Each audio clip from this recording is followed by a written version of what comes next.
My name is Jennifer Daniel, and I'm the founder of SASIE. The world that I want to see is a world where African women do not only have ideas, but they also have the structure, the confidence, the network and tools to turn those ideas into real, tangible ventures and businesses. I truly believe that talent is everywhere, but the opportunity, the guidance, and in some cases, the visibility are not always evenly distributed. And that's one of the reasons why SASI exists. I feel very lucky that I get to spend my time helping women like you to move from, I have an idea to I'm building something that can create value, solve a problem, and even open doors for others. So at SASI, what we're trying to do is to build a platform that supports women in business, in technology, innovation, and entrepreneurship through programs like this Idea to Venture. We want to help women clarify their ideas. We want them to understand their users. We want them to be able to shape their business models and then begin that whole journey of building with more confidence and direction of where they're heading to.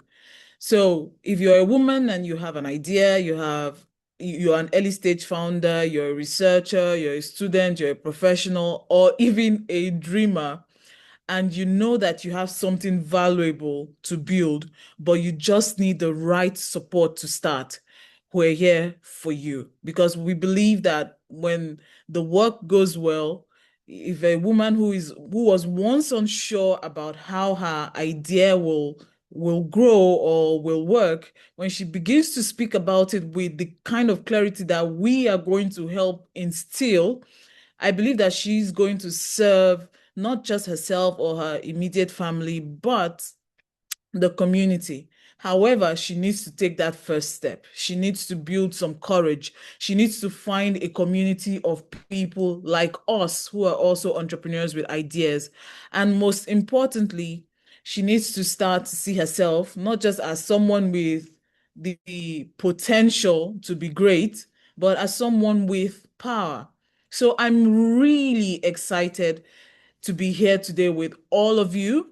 My hope is that this program will not just help you build a venture or a business, but it will help you to see yourself differently as a woman who can create value, who can lead, and who can shape the future.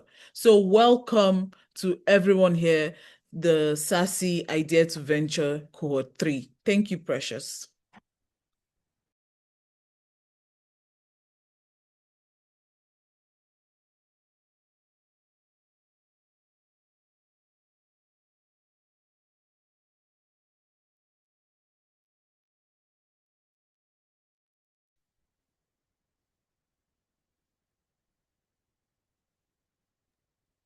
Okay, thank you very much, Dr. Jennifer, for that inspiring welcome. And to begin our learning journey, this is my pleasure to introduce our first speaker.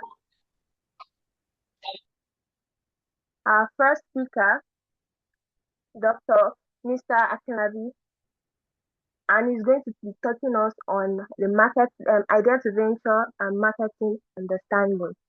It's going to be helping us to explore how to identify the real problem worth solving and also understand who experiences that problem and assess the market opportunity before building a solution. So please join me in welcoming Mr. Akinlabi, our first speaker. Sir.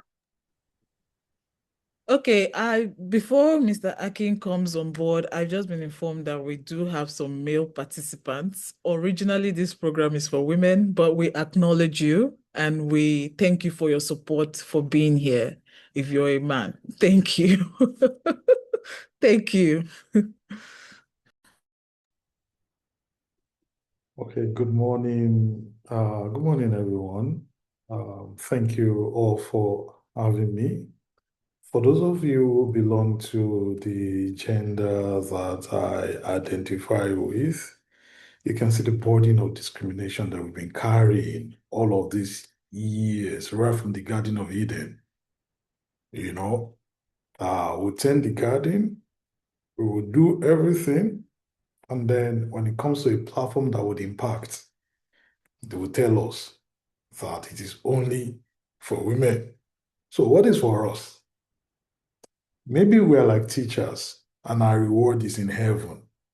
So please, all of you guys on this call, be encouraged. Um, our reward is in heaven. Just look straight. But then there's also this saying that behind every successful man, there's a woman. And we wonder, what is behind every successful woman? They've not told us that. It's also another thing that probably we'll find out in heaven. That being said, good morning, everyone. And it's in the age of diversity, while it is a female platform, all are welcome. And I want to tell you that knowledge is not discriminatory. Information is not discriminatory. I thank the SASIE team, especially the founder, Dr. Jennifer Daniel, for the opportunity to be here to have conversations with you and the team that have been working tirelessly over a period of time to make sure that this opportunity exists for every one of us.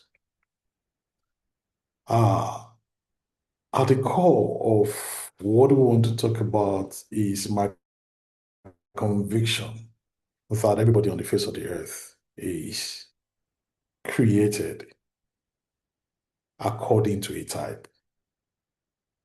There's this fascination we have with people resembling us, and it can break a marriage. It can break a marriage as much as a baby is a thing of joy.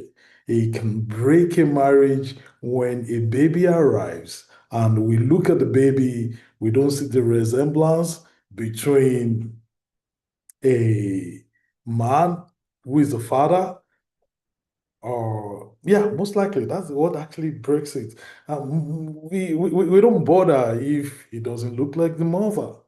But if you look at it very critically and we don't see the resemblance to the father, there is usually this thing building.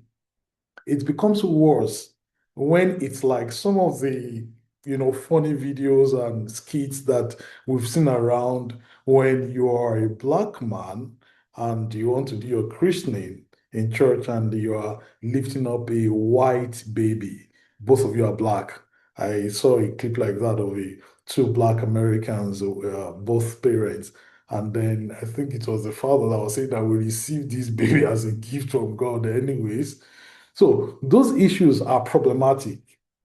And there is a fundamental reason why I'm raising that. You see, the whole idea is that if I am the father of this baby, there should be features of me that should be on the baby, and it is taken for granted. I expect that this baby, and another thing in the African setup, which we found it funny, but it's actually very critical, is how the African man, when he's angry with his children, would address them to the mother.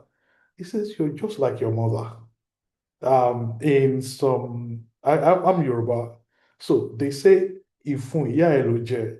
That means that you've taken a bite from your mother's intestines. That means that you are nurtured by the essence of your mother when the child has done something that is not palatable to us. But let's say the child succeeds, especially in public, extraordinarily. You have this father being proud to say, "Yeah, that's my boy, that's my boy, that's my boy." So you see, this thing about identification, about wanting people to look like us, especially if they come from us, is something that is inside of us and it comes from somewhere. my purpose here this morning is to share, as I lead this conversation, my take on how and where it came from and how it affects the whole world of business, entrepreneurship, innovation, startups.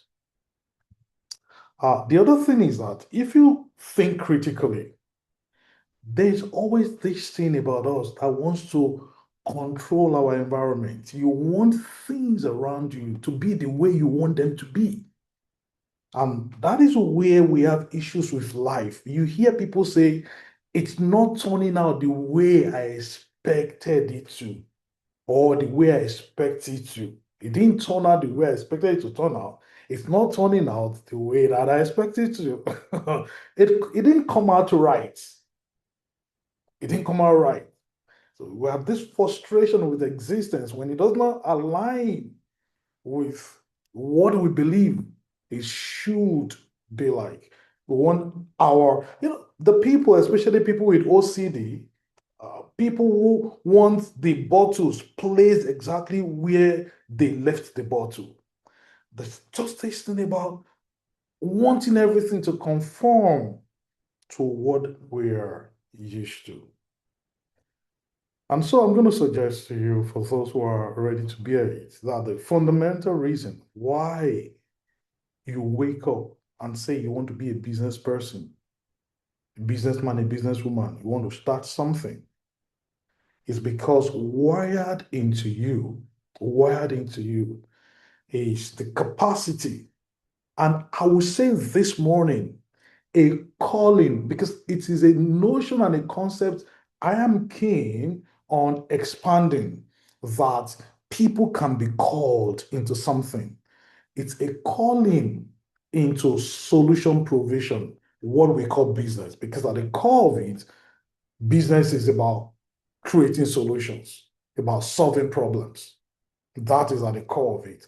However, it is that we come around it and it grows, it starts with thoughts, with dissatisfaction, with what is around. Can you see what I mentioned about you wanting things to align?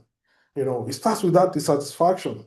It starts with thinking, noticing, observing, seeing what we call the gap.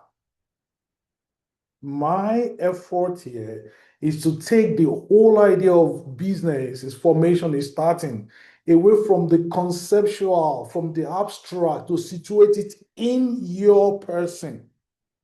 Because it's easier that way. It's easier that way. On my training platform, there is a particular course that we call the business of being alive. And that course argues the fact that you, as a person, you are a business concern. You are a business concern.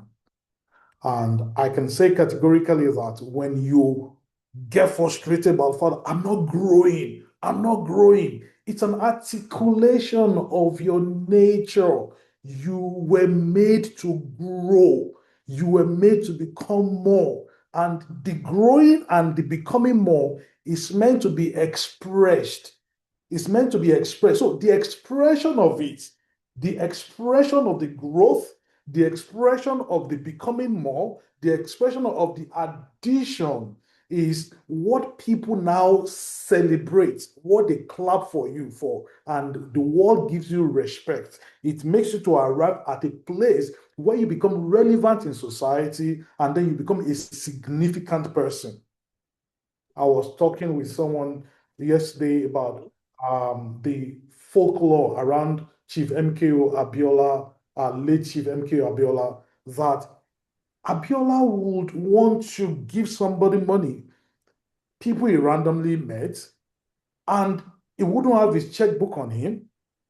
And it's been said that sometimes it should just be a piece of handkerchief, it should just be a piece of paper. Sometimes I learned that he actually wrote on a toilet roll, a roll of toilet tissue paper, and he wrote an amount and signed it and asked the person to take it to the bank.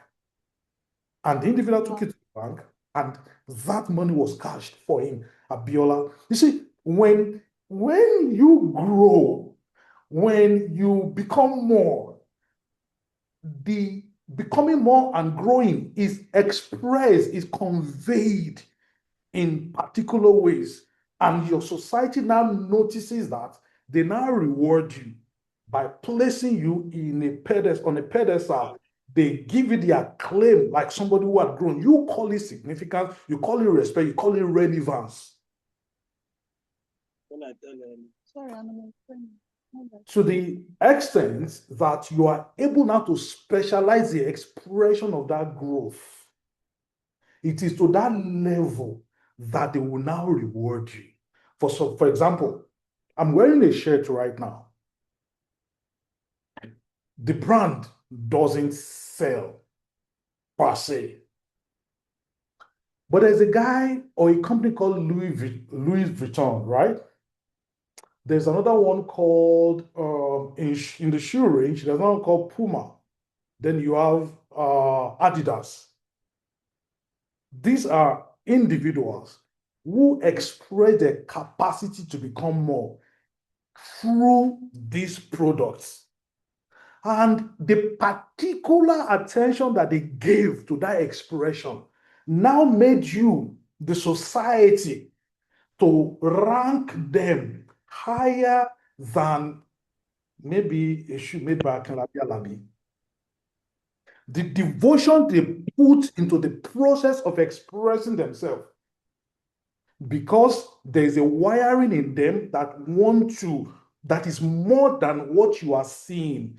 That when they say you are more than who you are, what you are, that's what you think you are. That's what they are saying. It is a business promotion thing. When they look at you and say you are more than who you are, they are telling you there are things inside of you that you need to now put out there, because they can't stay inside of you. And the addition of those things make you more. So these guys, because of the particularity of how they are focused on the process of expressing that more, the growth that they want, we now pay them £1,000. We pay them £20,000. Let me talk about another one. I'm in Nigeria, Lagos, for example. There is a place called the Marriott. It's at Ikeja. It's owned by the owner of what's this? It started as a shipping company. I've bought things from them, an expression of the business before. I've forgotten right now. Now that hotel is at Ikeja Jerry, and you have rooms priced from 3-4 million. On the other side of it is Radisson Blue, where you can get rooms from 300,000. On that same place, same range, same line, you have places where you can pay 55, 45, 100,000. And people patronize them. So you have this thing inside of you, first layer, because you are more. That's what makes you restless. So I want you to situate the whole process of business development or startup or formation, the thing that we're dealing with today, first in yourself, accepting that the reason why you are making this output is that it is inside of you, it is you. It will now go on from the kind of person that you are, or the kind of person that you need to become, as the expression of what you're putting out.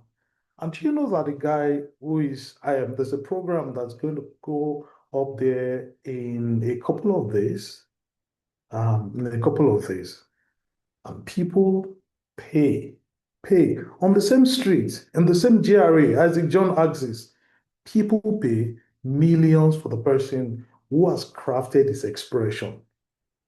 The more that he is, the value that he has arrived at of himself and expressed it in his product. The product is an expression of himself. That is why That is why, that is why, when, and I'm sorry to bite into stereotypes, for example, before China became what it's become right now, it used to be that when you want to differentiate goods in the market, you say, this is China made. Then you say, this is UK made. That used to be the differentiator back then. Then the other one came and said, this is Taiwan. Now, all of these countries have become outstanding economies as of now. You see, the product that we assign to those people, the kind of respect we give those people is always usually assigned and aligned with what we perceive their product to be. And that is why there is a bit of disdain even in my culture today. When you see a Chinese man, we call him Chinko. But when it is a British man, we call him white man, Oyibo, with a thing of respectability, a function of the product that you brought about into bear, the expression they've given in the marketplace. That is the first thing you need to understand. That people express. Now, why do they express? It is my fundamental belief over time, and I've reached a conviction about it. This conclusion. The reason why people create, why they express, is that they themselves are expression of someone. So you see, that wiring, the thing that makes you want your child to behave like you, is now built into you because of being an expression of something, someone. Now, how that now works out is that the reason why the person who expressed you, who made you known, expressed you, would also be the reason why you will make things to be known.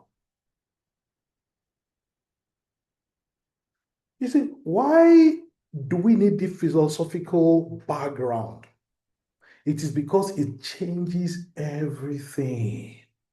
It changes everything. And so in the pecking order of that expression, we have three hierarchies. The first one is that you can be created, you can be expressed as creation. It can be expressed as creation. So I know about the Christian book of the spiritual book called the Bible. And I think it exists in it's cut across all religious books, where God talked about nature. Let there be moon, let there be sun, let there be wind, let there be water, let there be all of these things. In themselves, together, they are creation. Creation. They are these things that exist as an expression of a creator. The next level are those things that we call creature. Creature. So the first level is creation. That is why you have your sun, moon. That's why you have all of those natural laws and everything. They are creation. And the basic thing about them is that they are immutable per se. You know, their characteristics are fixed, their nature fixed. There are these bulwark, these foundation, these pillars. Then you have the next one. That is, those are the creatures, the birds, the animals, you know, those mammals, every one of them, creatures. Second layer, they depend on creation. The third, which you and I belong to, is the group that is called the group of creators. Creators. So those are the three expressions that God made. He made the creation. When I look at your moon, the stars that you've made, and you can see the fascination of people because there are cultures that actually, because of how awesome it is, again, you are seeing what I'm saying right now. They worship those things. There is a big festival, for example, built around the Oshogbo, the River Oshun in Oshogbo, your state of Nigeria. Big festival built around its creation. Because maybe because of its immensity, there will be some characteristics that you notice that you just want to acknowledge. Can you see how these things go? The same thing for creatures. There are some creatures like that because of their immensity, what they express, you are able to say, oh, I want to be a lion. Don't you know that I'm an elephant? When it comes to creation, you say in the Yoruba language, you say, Igi roko nimi. I'm an oak tree. I hope oak is a roko. I'm an oak tree. You want to say that I stand gidigba. You see, can you see what they express is already being celebrated and people are drawing inspiration and giving value to them and then ascribing those values. So when it comes to creators, that is why you have, that is my role model. That is my mentor. That is why you have the pecking order. So the reason why you exist, the reason why you are restless, the reason why you came on this platform, because you want, there's just this thing that you believe, and then you want to put it out, or you have put it out already, then you want to make it better. It's speaking to some of these things that I've already been saying. The reason why you already have it, you want to make it better, is because something tells you that the kind of diligence you put to it to sharpen your expression, which is already in the market, is going to make a difference. Why you might not be thinking about it, you want to be that Adidas, you want to be that Puma, you want to be, you want to be an Elon Musk. If you're in the IT world, if you want to be a Jeff Bezos, you want to be an Amazon, you always want to be, because you know to the highest level that you can be, even when you have not consciously thought about it, to that level, the society would reward you, and you want that reward. Because that reward is what now makes society to put you on a pedestal, put you on a pecking order. And you are created to be on a pecking order. It's called significance. Maslow's hierarchy of needs say that every human being starts from these low needs. I want to eat, I want a place to stay, I want to cover my back, I want relationship that can be intimate with and in. Why?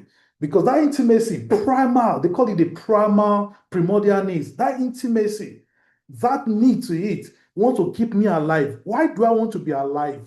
Because I am convinced, even when I've not been able to articulate it like this, I'm convinced I exist to do something. I want to do something. That's why you want to be alive. That's why you will eat. That's why they beg you to eat. That's why you want to get out of sickness so that you can eat, so that you can be alive. That is the reason. You need to know the reason why you do things. The second one is that you want to cover yourself. You want to cover to protect your body from the elements. And that includes also the reason why you want to stay in a place that is warm. You want to stay in a place that is cold when there is heat. Because something tells you that how conducive your environment is you might not have thought about it, but what you are doing is that how conducive my environment is, how comfortable my nature is going to affect what I output, whether you have been thinking consciously or not about it. And so that is why when some people want to think high thoughts, they will go to a 3 million place.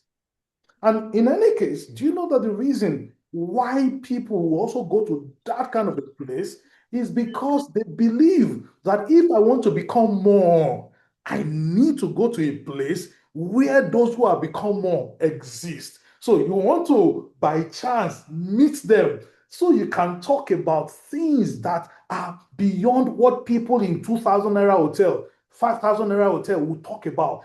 That is what is driving everybody.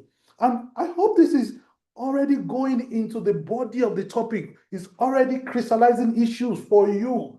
The reason why people buy is because of most of these things that we're talking about. If you understand Maslow's hierarchy of needs, you have understood all that is about business, the motivation, and that keys into that basic creation experience that we talk about.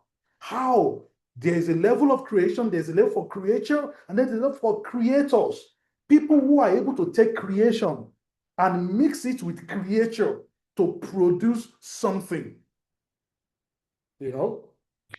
So you need to understand all of these things. And like I said, hello, yeah, somebody said something? Okay. And we need to understand these things as they come. It helps you. On the same street, in the same axis, 3.5 million a room for a night. And people will go. Radisson Blue, 300,000. People would, and Radisson Blue is actually on Isaac Jones, it's actually a very gigantic thing. The process is great. So why would I leave that? Because something tells me, and you see, I'm trying to let us know how to articulate our thoughts. So to understand our subconscious.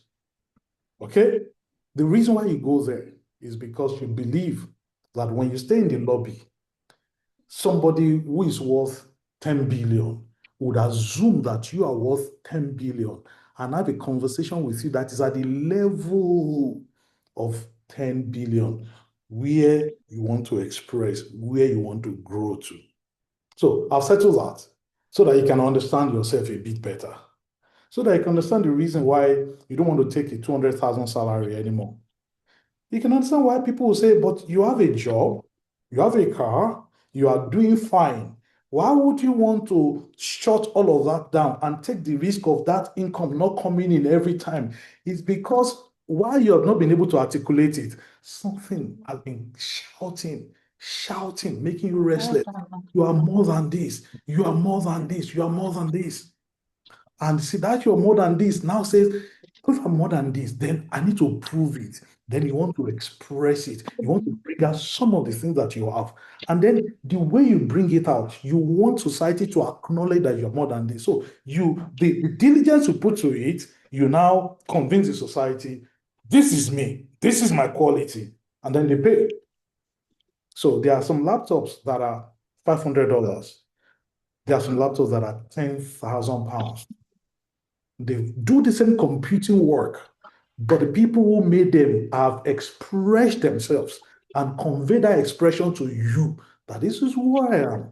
Does it align with who you are? If it aligns with who you are, then celebrate me, value me. So they now pay that value in money to you to the extent where the cost that you used to create your own expression, to the extent is lower, cheaper than the value that they place on you.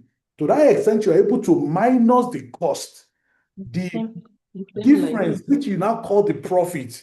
You now either use it to make a better expression. Could somebody please mute, please? I am having some interferences. Okay, sorry about that.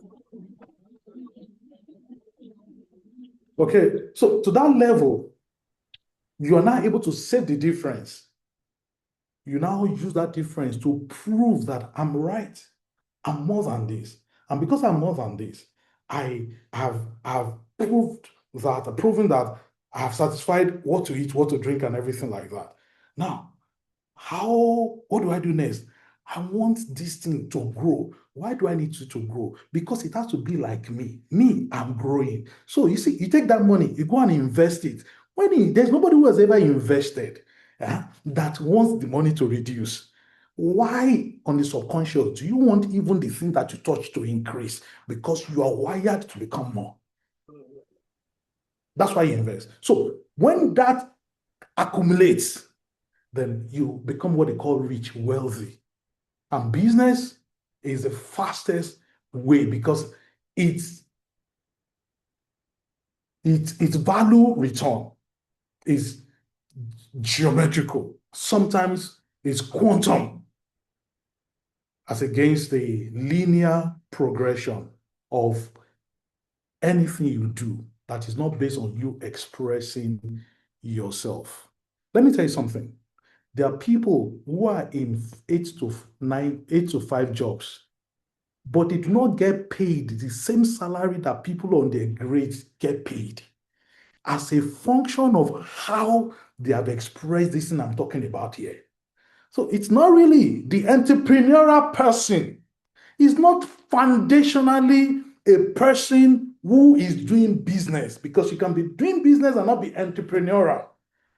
But it's functionally a feature of value creation wherever it is that you meet yourself. And I'm telling you that you can do the research. There are people who are able to be entrepreneurial in their work, 8 to 5, that at the end of the day, they get paid higher than what their grade is. Sometimes when the boss does not want to rumple the process, to not want to disturb the process, they call you secretly and give you an envelope. They give you traits for you to understand all of these things. And so if this is the case right now, it now means that entrepreneurship itself, value creation itself, is a function of what is in your head as a consciousness of who you are and as an understanding of what the people around you are and what they should be.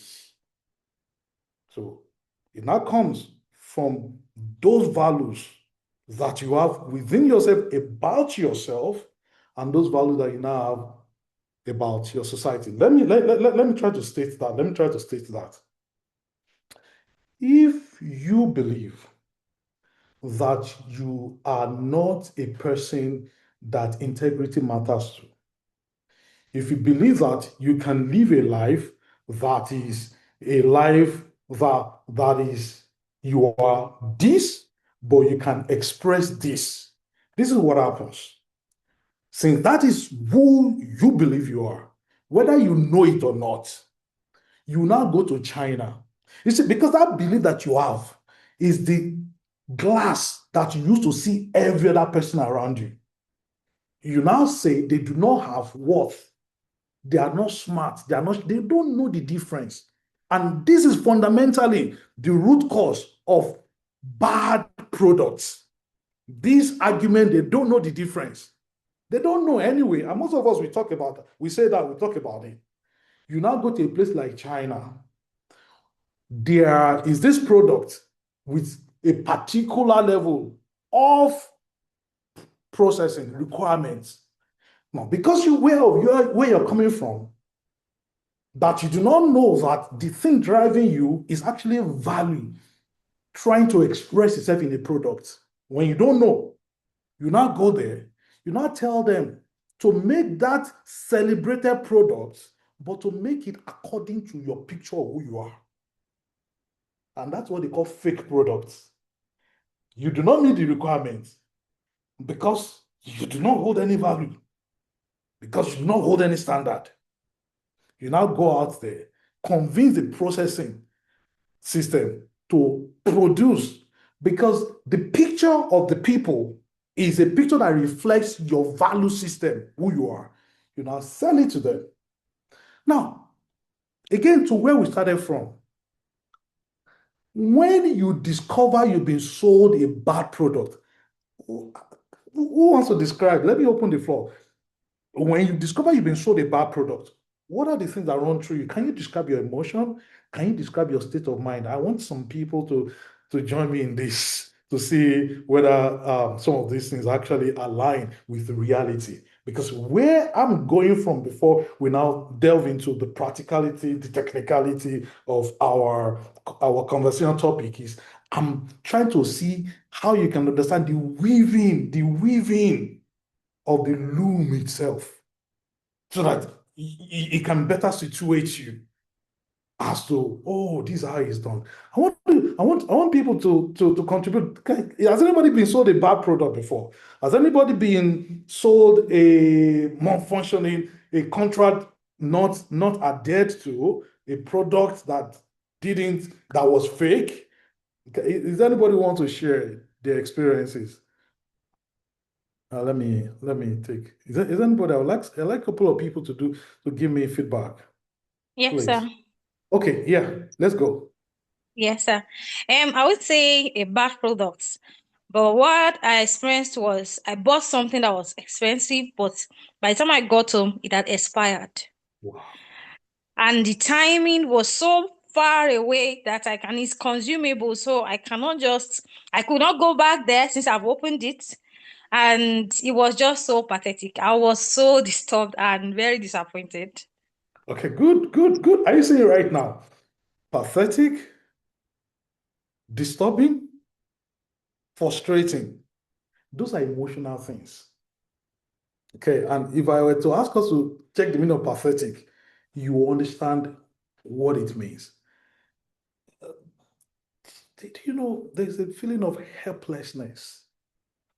That feeling of helpless at that point, she said it's consumable.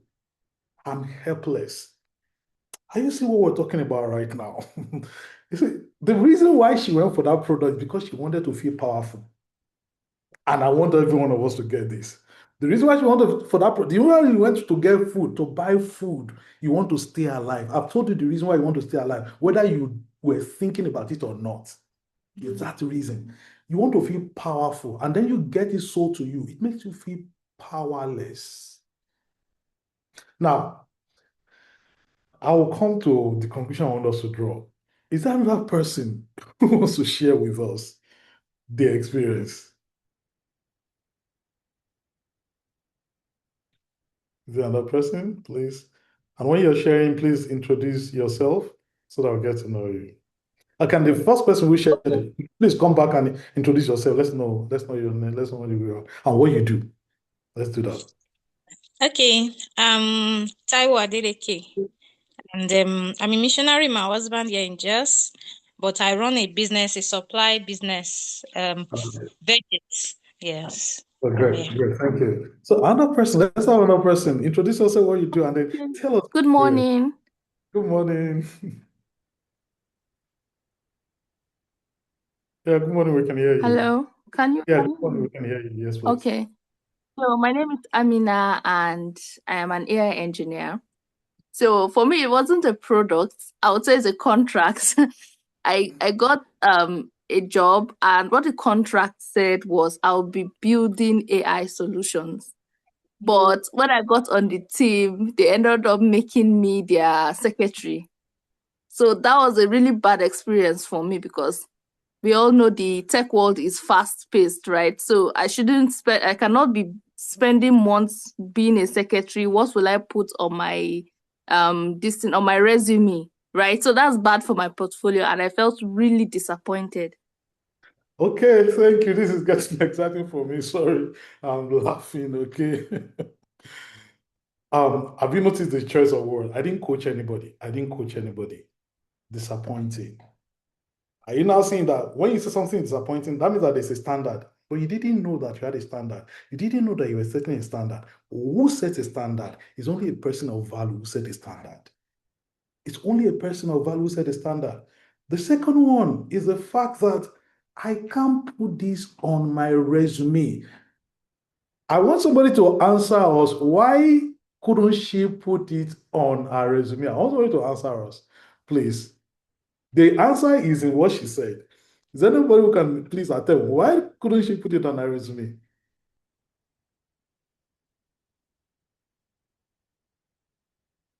Hello, please, your entrepreneurs should be bold. Let's have conversations. Why couldn't she put it on her resume? We've already mentioned, we've already analyzed it.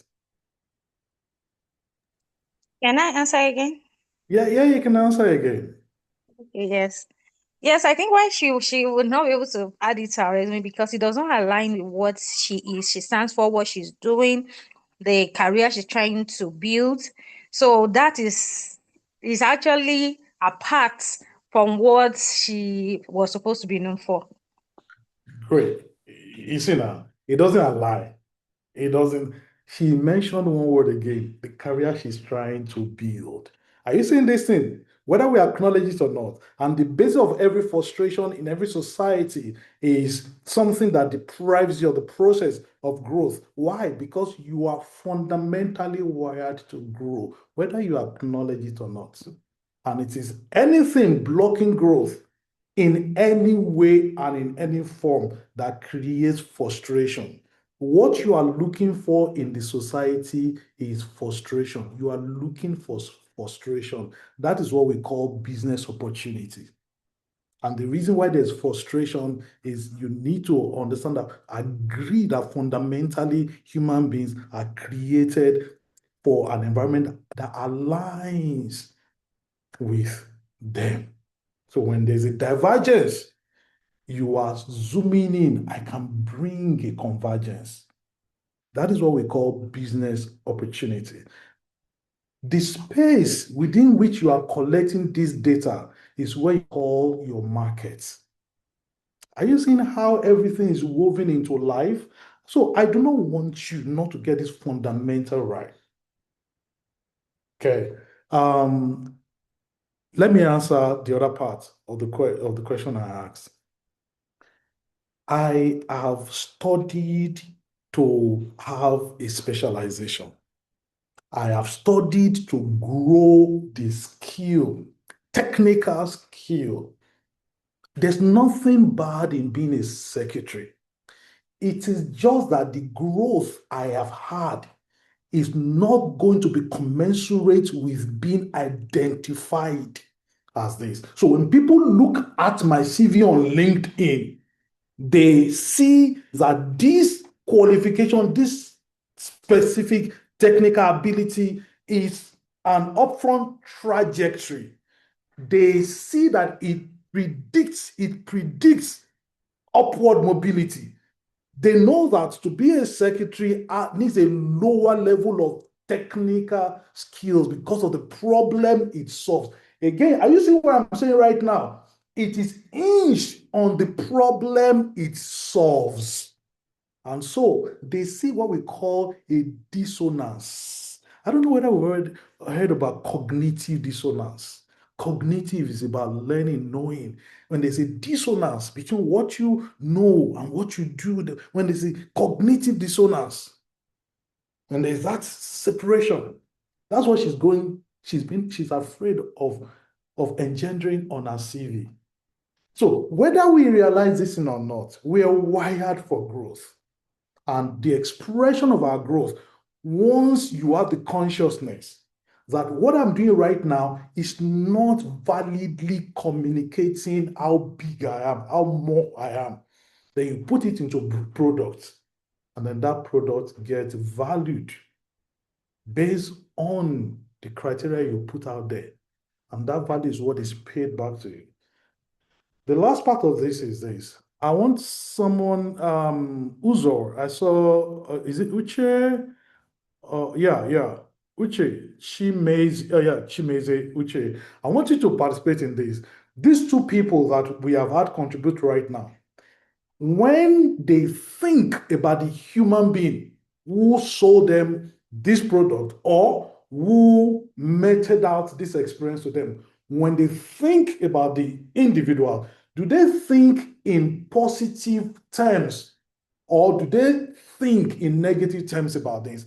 Does their value for those individuals increase, or the value they have for those individuals, does it increase or does it decrease? Does it reduce? I want Chimeze Uche to please help us answer. Let him bail me out man to man, okay? Chimeze Uche, please. Let's have you.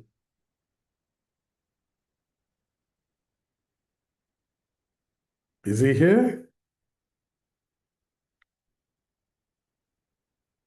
Chimeze Uche, if you're here, please contribute. Okay, if he's not here, let me have Ikechukwu Dennis.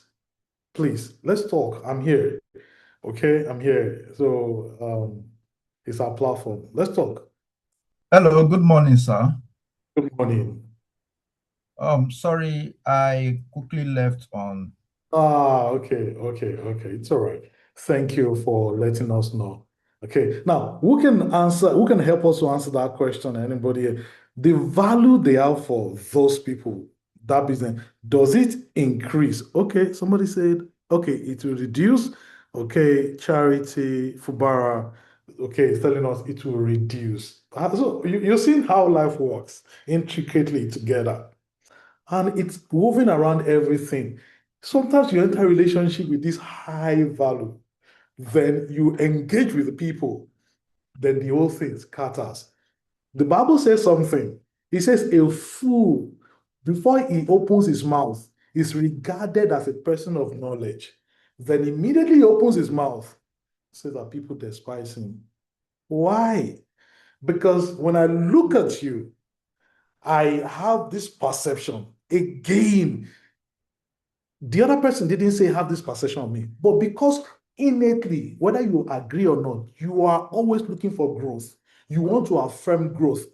Unless you have been, so anybody who is not looking for growth to become more, the person has been fundamentally abused either by relationship or by the country they live in. And most of you can identify with that. By the country they live in, by the relationship they are, by their background. Anybody who doesn't have that natural flair to believe in the better has a problem that needs to be addressed. So when you look at a person before he opens his mouth, you say, oh, this person is great. This person, because it is wired into you to want more, to expect more. But when the person now brings out their product, it becomes a problem and you find the value decreasing. It cuts across life.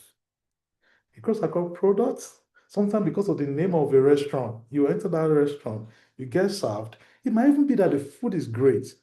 Okay, let's discuss this also. Why is it that you go to a restaurant? At the end of the day, the food is good.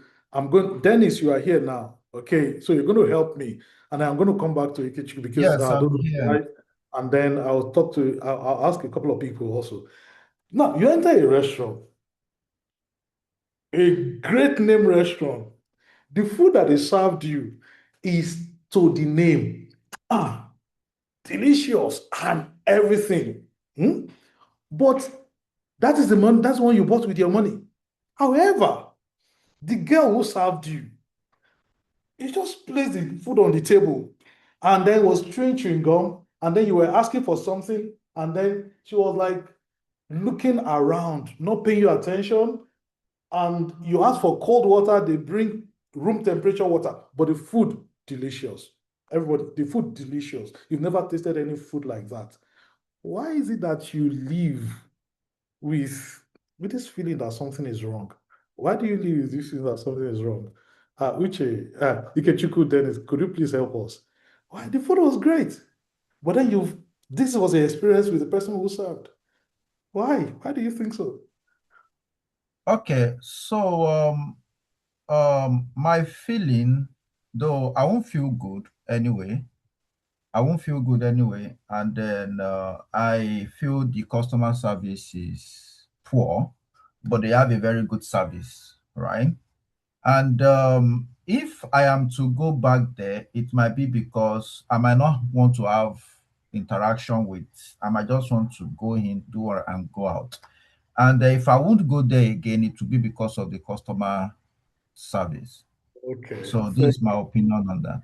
Thank you very, very, very much. As we are talking, I remember something to my shame, and I put shame in quotes anyways. So, so ultimately, you actually just didn't want to eat. Again, without knowing it, you went to that place because you wanted to feel powerful. So even if after you've eaten, you satisfy yourself and the person makes you feel powerless, that you are not important enough for you to focus on me for 5 minutes, make me believe as that I'm the only person that exists in this whole world. Are you saying your food is good, but the person has made you feel that you are not valuable? He said, I will not feel great. I will say the services, the food is good, the product is good, but the service is poor. Somebody said, I wouldn't go there again. The food may be good, but the customer service, why? Isn't it the food that they promoted to you? Please, I think I need to open this more. Is it not the food that they said they want to sell to you? Did they say they want to sell a relationship with the person serving the food? Please, can somebody answer me? What do they put on the menu? And again, what did they put on the menu? They put the food on the menu, right? Why is it that the food is not enough? I need just one person to quickly. It was the contribution that somebody made now that really triggered this again. Why isn't the food okay? Why isn't the food enough? That's what they put on the table. Charity, go ahead. Yeah, Okay, charity. actually they promoted the food, but my expectation is a total experience. And if the service does not match up, then my expectations are not met. Thank you. Can you see now? Expectation. Do you know what expectation is? Expectation is expectation, something elevated. So fundamentally, you are acknowledging that you are made for more. You're made for more. You're important. And so it's not about product alone. Product must recognize, platform will recognize that people want to buy something. And that's where we call the experience. So some of the products that get to be valued at great amount of money, they don't focus on the product. They now focus on what we call the experience. Maybe, okay, somebody's saying that's Nena and Glory, all of them, they're saying, who can just please let me quickly read out what the contribution is. Okay, I think I got it here. They're saying repro. It's just a meeting notes. Okay, just a Is it? meeting. Yeah. Okay, thank you. Okay, so the businesses that make you very rich, the businesses that get you to fulfillment, at the end of the day, must go from product to experience. So you know that there are people who bought particular products. They have not used that product for 10 years. But once in a while, they go and hold that product. There's some clothes in your wardrobe. You go and take it, you look at it, you don't wear it. And that is where there are some cars. You see, people are car collectors. There are some cars that people collect. They can't drive every one of them. But they put it there, especially when they are the Lamborghinis and everything like that in this part of the world. And it's not even only in this part of the world.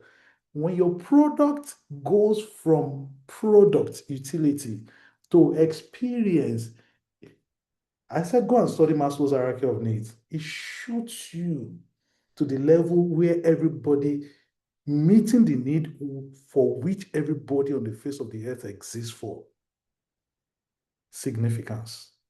Experience products sell significance. And there's a way that your smallest, lowest catered product can be woven to become an experience. Such that at the end of the day, when you hold that product, you say, this thing is very cheap. But you know what? It's one of the best products I've ever bought in my life. That is where we'll need to go. So let me now tie up everything together. You can see how we've come.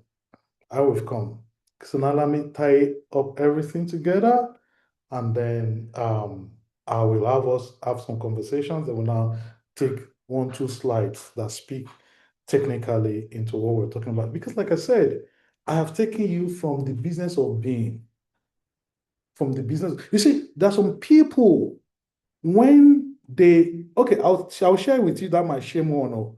Okay, and if I had an experience this morning too. There's some people when the manufacturing process produces their products, their own company, maybe there was a mistake or there, and then they come there and they package those things and they look at it. And sometimes some of them can cry. Some of them can be angry. And then they tell the foreman, you have to destroy this product. And the financial manager comes and says, we're already in trouble. And the person say, I can't sell this product. When a business gets to that point of, I can't sell this product, then there's great potential for that person. Because every transgenerational and intergenerational product is hinged on when the value creator comes to the point of, I can't sell this compromised product. It doesn't meet my expectations. And that is where you have the people who are different in this world. That is everybody who's made money in a way that we can trace, not in the African climate. That is an unfortunate thing. And we're hoping that you will be the one that can change that trend. I can take a book and study the beginning of Jeff Bezos' life, the owner of Amazon. And up to this point, it is chronicled. I know all the process and I can imitate. Don't forget what I said about replicas.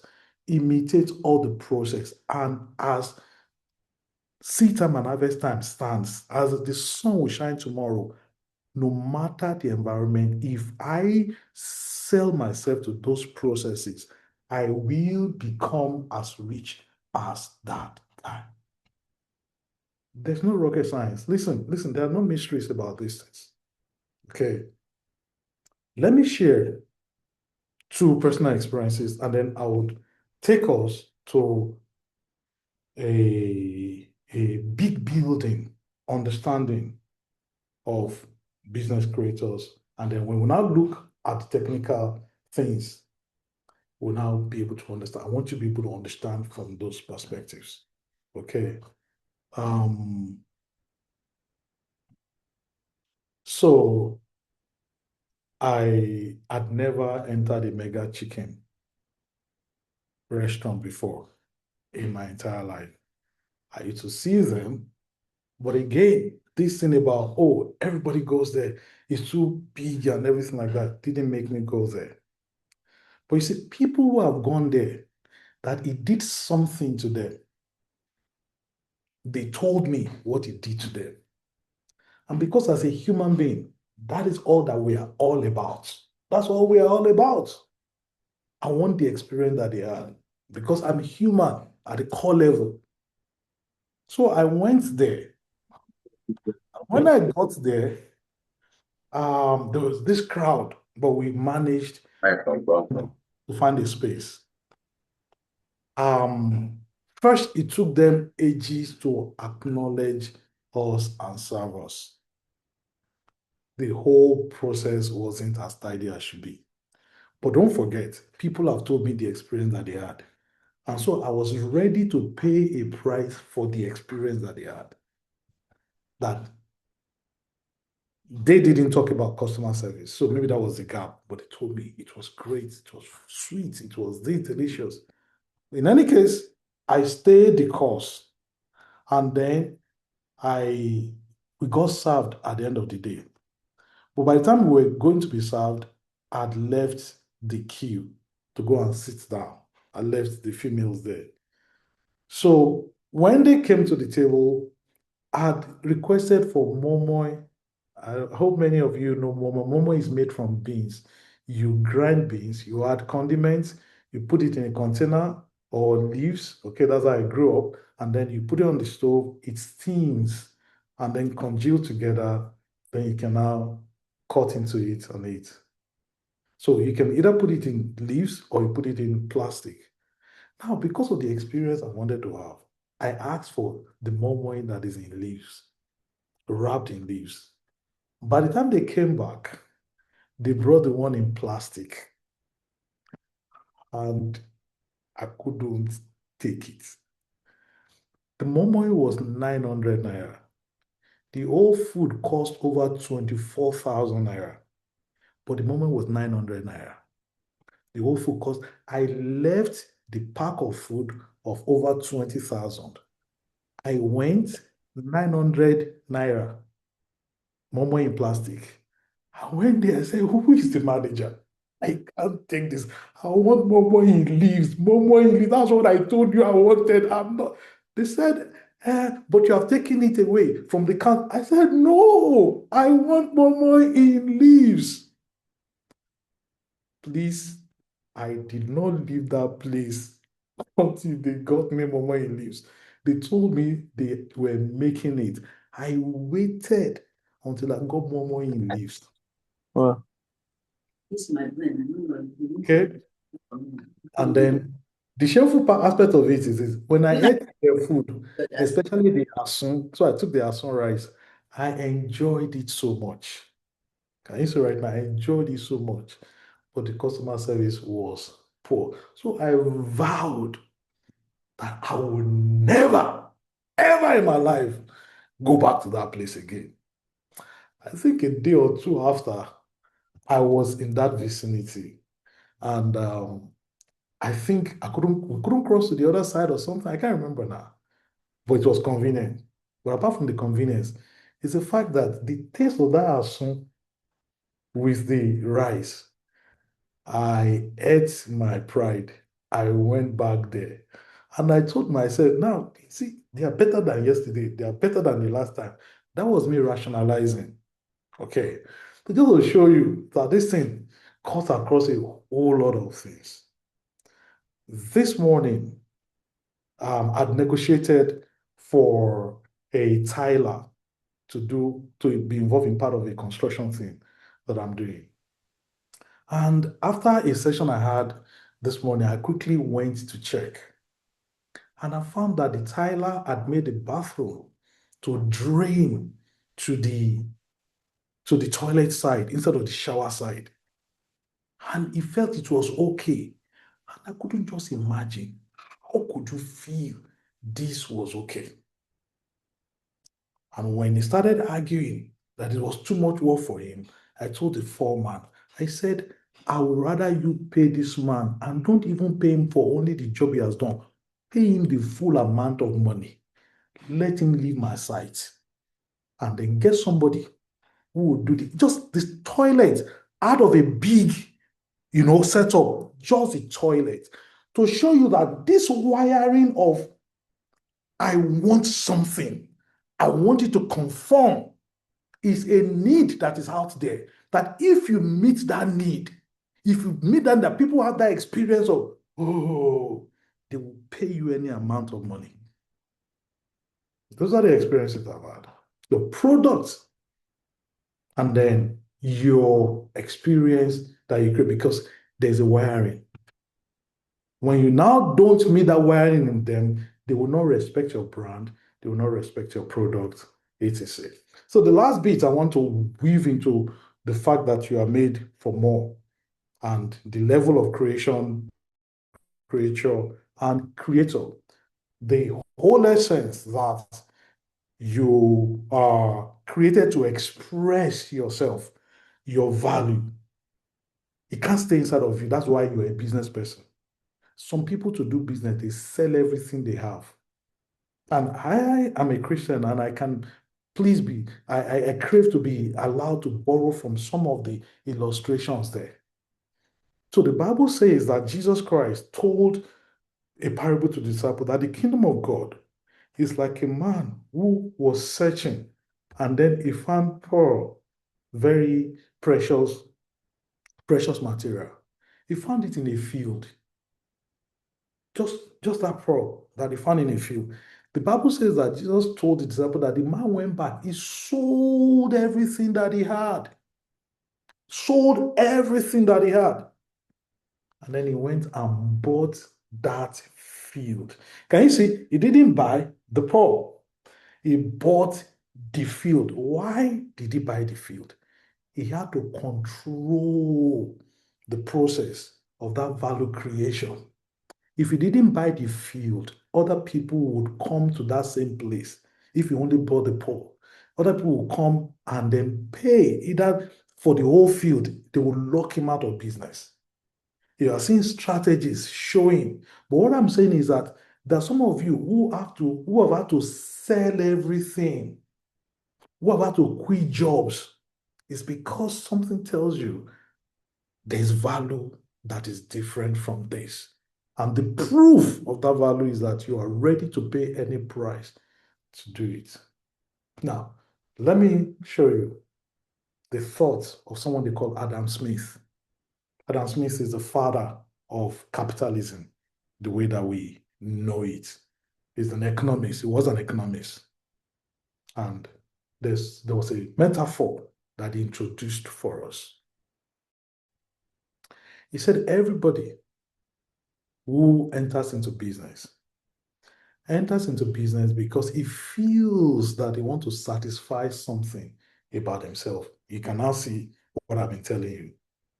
But he says, however, in the process of satisfying that one thing, unknowingly and unplanned, he ends up satisfying the needs of other people, of the society. Adam Smith calls the motivation to meet the needs of other people in the society. Now, to meet the needs of a society, because you felt you had a need, you felt you had a goal, you felt you had an objective. That was why. But he said in doing that, you are actually meeting this same need for significance in other people at different levels that they are on the path towards that. He says you are meeting it. He calls it the invisible hand. He says an invisible hand makes you to satisfy needs that you never planned to satisfy. And so that's why I can introduce you to the spiritual angle of entrepreneurship. An entrepreneur is guided by the hand of God because God wants people to feel good. He wants people to feel great. The encouragement I want to give those who are here is that when you internalize the spirituality of entrepreneurship, it should increase your confidence that everything is going to be all right. You might need to change some things. Elon Musk is the richest man on earth right now. But there was a time he lost his business. His board of directors sacked him and they gave him 160 million for a business that he started, that he put his sweat in. And that was how he left. He lost it. However, you can see this thing moving together. This guy believed that there was something that he needed to express. How did he prove it?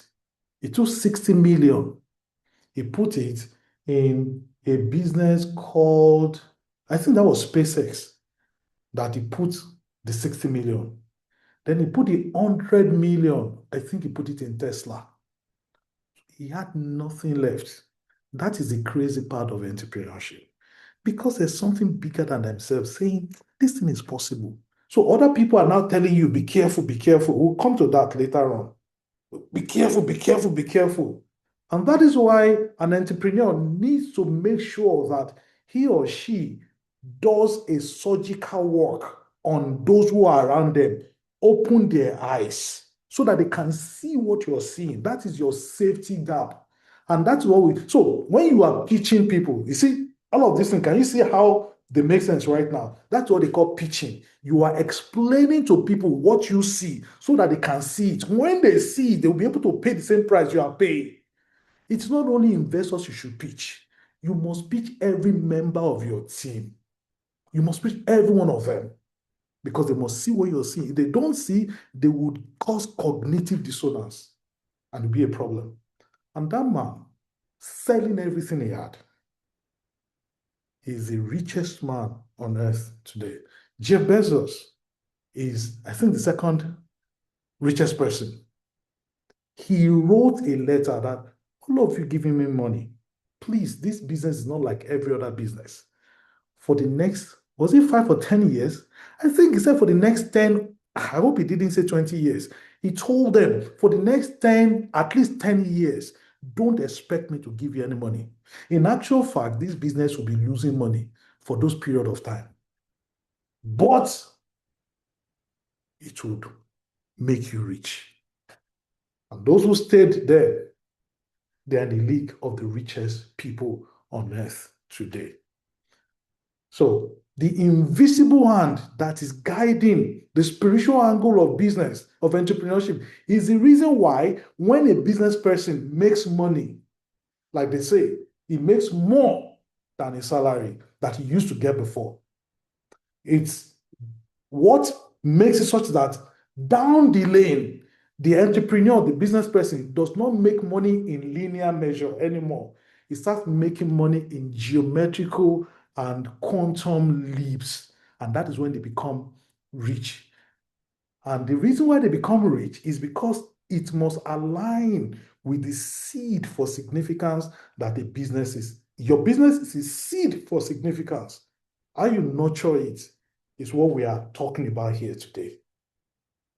And at the end of the day, the goal is to make you significant in the seed of the entrepreneurial makeup, in the spirituality of it, in all of its composition, is this thing that makes it break the law of linear progression and gives you quantum geometric progression. This is a whole overview of what it means to be an entrepreneur, the journey, the experience, the understanding of your nature as an entrepreneur. This understanding is why you actually need platforms where you can network, so that the people that you are talking to, the people that are talking to you, they are those who are reinforcing that nerve within you. Because at the end of the day, we are made, don't forget what I said, you're an expression of a creator. Okay, so at the end of the day, you have a wiring in you that makes you to copy. So if you stay in an environment where you copy bad habits, you would end up following bad processes, bad choices, bad decisions. And that introduces me to the last fundamentals that are philosophical, not technical. Every person living on the face of the earth is born to make decisions. So that is why when a baby is born and it does not make that first decision that a human being should make, they beat that baby. The first decision a baby is meant to make when he or she is born is to cry. The baby must make that decision to cry. And they say that's a proof of life. When the baby does not make it, they try to beat that baby. And unfortunately the baby does it, they bury the baby. They don't consider that baby as someone that should be above the soil. I see what I said about significance right now, about value. So instead of making the person to stay above the ground, they put the person below the ground because he has not made that decision. So we're wired to make decisions every day. And again, it dovetails into why you're an entrepreneur. Because as an entrepreneur, you're making decisions every day. What goes into your product? You make the initial decision to start your business. You are wired for decision. And you never make any decision in this world without information. That is why an entrepreneur must be a learner. You must be somebody who reads. And in reading, you must be somebody who keeps the network of like-minded people. And this is where we praise platforms like SASIE. Thank you, guys. So now we're just going to run through the technical aspect of all these things that we've talked about. But before we go into that, I want to see whether I can take feedback, 1 or 2, 3 feedback before we go into this. The part that we just finished, what has it helped you with? What has it made you to understand more? Before we go into this, what experience can you probably link it to now? This one, want 2 people to tell us. It doesn't matter if you've spoken before. Please, quickly. The foundation we've laid, how has it been helpful? Somebody said, Halima, go ahead. yeah. There's also Omolara, right? Omolara, right? Okay, but let the first person, yeah. Go ahead, please.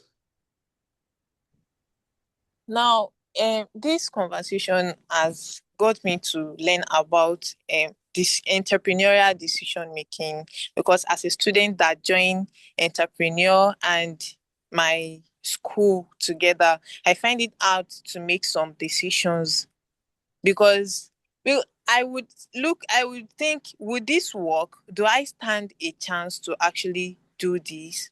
So now I think I just have to be taking the risks. It has not been easy, but I think I've learned a lot in everything you've said, sir. Thank you so much, sir. I Thank really you. appreciate. Thank you. Glad to hear. Another person has the hand. Suleiman Omalara. Yes, please. Omalara, please go ahead. She was the one, so we have Samuel now. That was Oh, okay, Samuel. Yeah, Samuel, please. Yeah, Samuel, you have the floor. Samuel Udenhen, right? You have the floor, Samuel. Hello, thank you very much, sir, for this opportunity. Can you hear me, please? Yes, I can hear you. Thank you. Thank you very much. I have learned a lot in this meeting. I've learned a whole lot. Though I joined late, but I joined very late, but these few times that I just joined, I have learned a lot. But this is what I learned so far. I just want to pick the most effective to me, the one that is really, really changing the way I perceive. I will just pick that one. So I have been stuck in this how to, convince people to see my vision, to believe, like to support me, especially from family members, friends, people around me, not to talk of the investors. I've been stuck. I have not been able to get to let them see what I see. So I did not know the technicality. I mean the different the difference. I didn't understand what is pitching. Like it just pitch, go pitch your idea. I didn't know what it means, but I just pitch, pitch, and then at the end of the day, nobody understand the thing. So today you help me to understand that pitching means you explaining for them to understand what you understand, to see what you see. That vision that is so burning in your head, that thing that you have put together. So that pitching is to also for you to help them to see exactly what you see, so that themselves can also walk this journey with you, maybe through their finances or their support idea, whatever, however they want to, go with you with their capacity. So for you to be able to make them understand that, you have to let them understand the way you do. But so I did not understand that thing. So today you really make it simple, that it means letting them feel the way you feel, see the thing you see. So this has changed a lot for me. Thank you very much, sir. Thank you. I think we need to also allow Amina Shiga to speak. I Thank believe you that very honestly, yeah, sorry, before you speak, I believe we'll be, I have only 3 slides, okay, because I know that we would do an effective communication before then. You just need to get a foundation.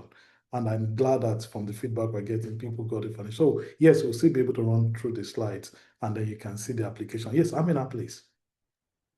Thank you very much. Can you hear me? Yeah, I can hear you, Amina. Thank you. Okay.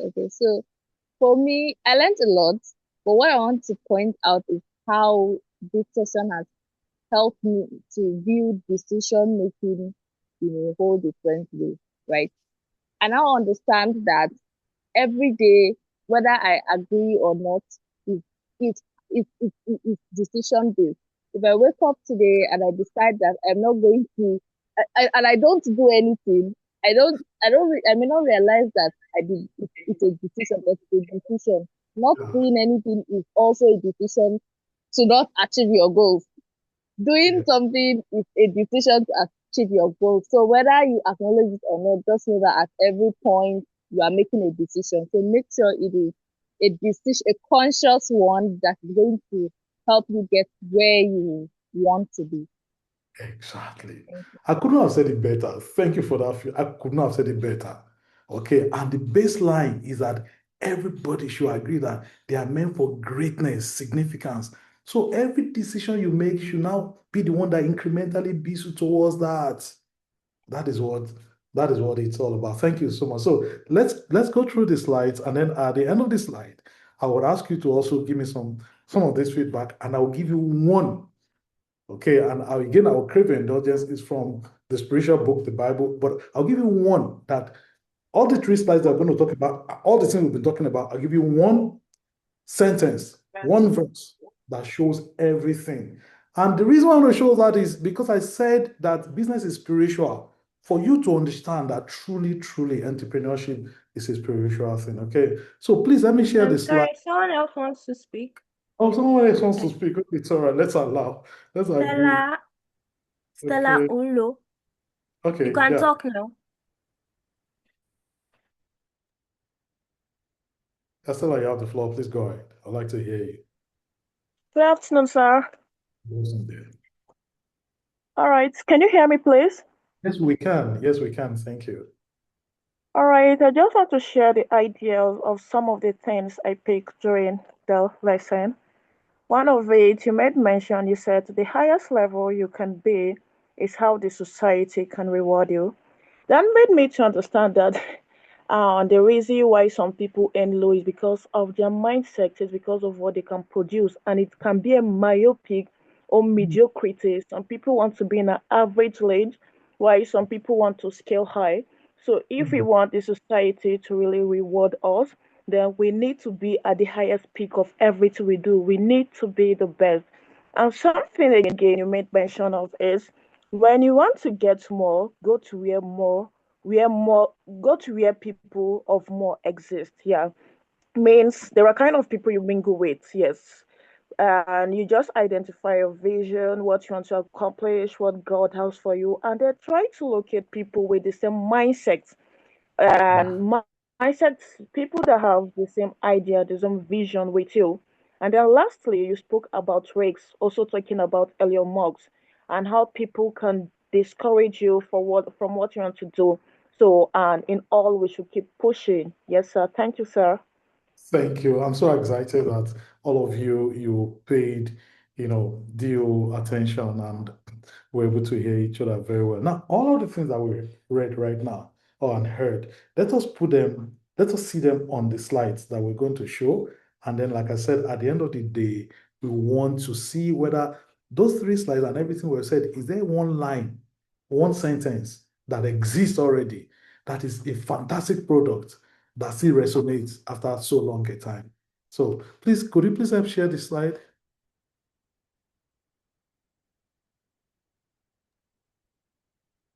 The slide. Okay, so remember what I said, articulating the problem. What pain are you solving and for whom? That is the reason why an entrepreneur exists. That is actually the reason why any relationship in this world exists. Any. So if people are relating to a car, if people are relating to any particular food, if people are relating to any particular, even relationship, human beings, there's a pain. Food for the pain of hunger, car for the pain of mobility. Then car again, some particular kind of car, they call it exotic cars. Some of them they call them hey, I've forgotten the name. Some of them they are sports car. So you see, the specialization now would identify each pain. So the exotic cars, they are addressing the pain of wanting to feel significant. I want to be different. When you take that to footwears, so you have there's this one that Louboutin, right? If I'm correct. And how do you see that product? Because it has a red soul. Somebody who wants to be different, who wants you to, again, you can see why he wants to be different. He wants, when you see that he's different, he wants you to tell him that he's valuable. So Maslow's hierarchy of needs, significance, significance. So that is why. So Louboutin now says that I want to let people know that when you wear this, it's addressing your pain. I now do something that people don't normally think about doing. I put a red paint behind the shoe. And then you buy it because it tells people you are different. Because you need to let them know you are different. Because again, that thing I said is inside of you, wanting to grow, wanting to be differentiated, wanting to be significant. So you now unconsciously, when you say a Louboutin, you want to differentiate the person. When you see a particular kind of car, and so You will notice also that most people who are wearing these differentiators, you will notice that they normally have dark glasses. They wear dark glasses. It's because they want to see whether the product is addressing their pain, but how much you are looking at them without they letting you know that they are looking at you. Do you get that now?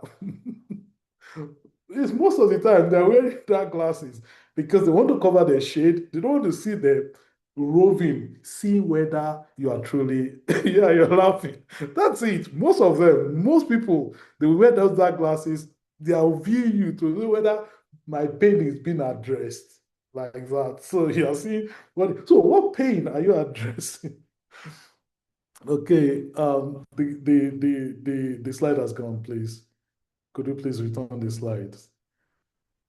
So now you have been skilled in how to understand why pain exists. You must first understand why the pain exists in the first instance. And then after that, you must now be able to say, okay, this is how I'm addressing this pain. Okay. And let me see. I can get this slide. Yeah, I think there's a technical issue from okay, it's back now, but I think I put on my own back. Okay, so you need to know that the reason why pain exists, you can consciously now start plotting. So when you look into the market, you need to understand why does the pain exist. Then you identify the pain. You see, because these things they are inevitable. That is what gives the entrepreneur this. I'm going to be okay. Going to be okay because these things, like somebody who is setting up a food business. The thing I hear from most of them is that everybody will eat now because that pain is consistent. That pain is relatable. That pain is enduring.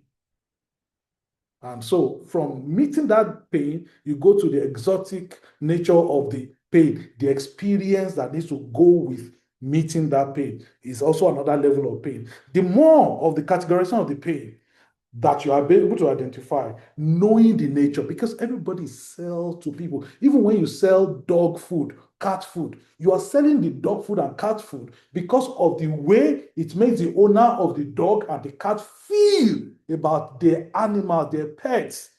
Cats and dog food business here in some part of the world is multi-billion in worth.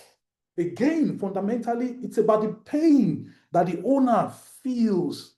So as long as you can identify what is the pain, and you must understand the pain from the human nature, that is your best selling point. You must understand human nature.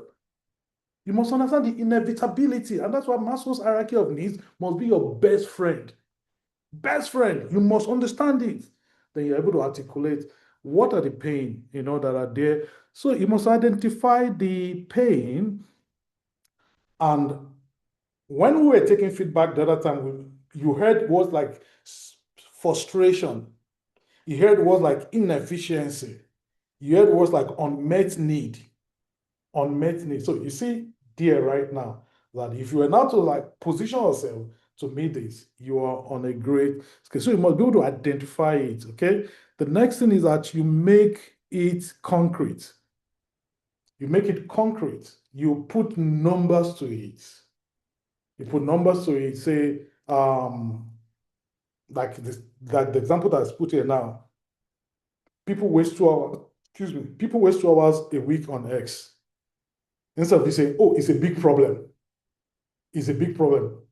It's not concrete. And so that's why the person you want, okay, let me quickly say this now. Thank you for the person who did the feedback on pitching.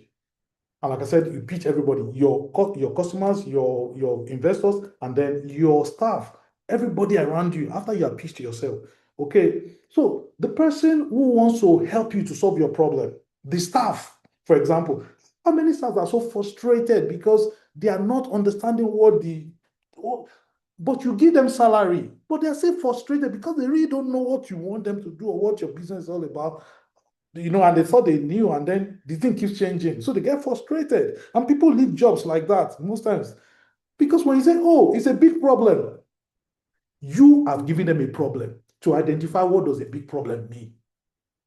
So if you go to an investor who wants to And the reason I'm saying this is that everything anybody gives you is value. And again, you can see value now that is very important to people. They don't want to part with it. So you must help them by not adding a problem to something that is already a big problem. Somebody wants to give you money, is a big problem in its first instance. You are now not making it better for them. Somebody wants to give you hours of their life, want to give you dedication, because what entrepreneurs want is not the presence of the staff in the office. What the entrepreneur wants is the entrepreneurial spirit of the staff. And you can see right now the reason why it's very difficult to get good staff, because that is a rare commodity. It's a scarcity. So you now find somebody who has even now said, okay, I'm going to be in your business. You are still not making it easier for the person. Like the person who talked about the AI thing. Okay, it's a great decision to like, okay, then you have not made it easier for the person. The person won't stay. And so you can see right now that when you don't make the problem clear, concrete, you have created another problem. So that other problem now, you now need somebody they call a consultant to come and see solve that problem. Are you seeing the layers of problems that are now arising? Like they say, trouble no dey finish. Make the trouble to finish. Concretize it. The next one is tell them why now. Okay? Let them know. They call it a sense of urgency. Create a sense of urgency. Okay, that why do we need to deal with this now? Okay, you need to be able to create that sense of urgency for people to be able to see. Okay, it might be that if we do this, people will behave differently. People will think differently. If you want to solve waste problem and you want to pitch it to Lagos State government, the reason why we need to do this now is that so that the street will stop smelling, so that the people will stop trashing things in the gutter, so that when it rains, this will continue. What is the experience that you are trying to make go away? So you say, why now? Okay, so that's the first slide. And I'm hoping that there's a light bulb going on in our mind right now. Oh, wow, this is it. Simple. Simple. These things are there because human beings exist and human beings want problems to be solved. The reason why they want problems to be solved is that, well, I'm going to my Christian faith again. The reason why human beings want problems to be solved is that the first time that human beings came into existence, they came to existence in the Garden of Eden.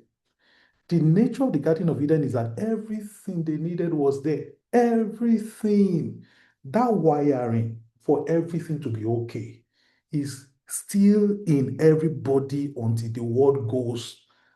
So the more you see things not being okay, the more you know you have a market, because every human being breathing wants everything to be okay. And you see, that is why you can pick somebody from the gutter, you can pick somebody from the street with a boy from the street at 10 or 9 or 12, and he had been picking pants, sleeping under the gutter, everything bad. When you now take that boy, that girl, you put that boy in a rich family, they give the boy a nurse or a staff. Okay? Within 2, 3, 4 years, that same boy will be different from the picture that you saw before. Because in every human being is the seed planted for everything to be okay. Now, let's go to the next one, customer and market. Who are you building for and how big is the price? You see, can you see what we're talking about right now? How big is the reward that is in that? What is the value of reward that is in that space? So when I'm mentioning most of these things right now, you can really relate with them. What is the value or what is the price? The price is what are they ready to acknowledge your contribution for? And then when you look at the target customer profile, it says, what are their age? What are their occupation? What are their income? You need to be specific. You see, this is where somebody said, I realize that I'm making decision. You cannot make decision if your data is not correct. And for those of us who have grown up in third world countries, we are very poor with specificity. We're very poor. We're very poor with data. We're very poor. Where people of God will help us. So it's in a way we do not realize it. You know, I've been mentioning unconscious. because we don't know the things that are tagging onto us.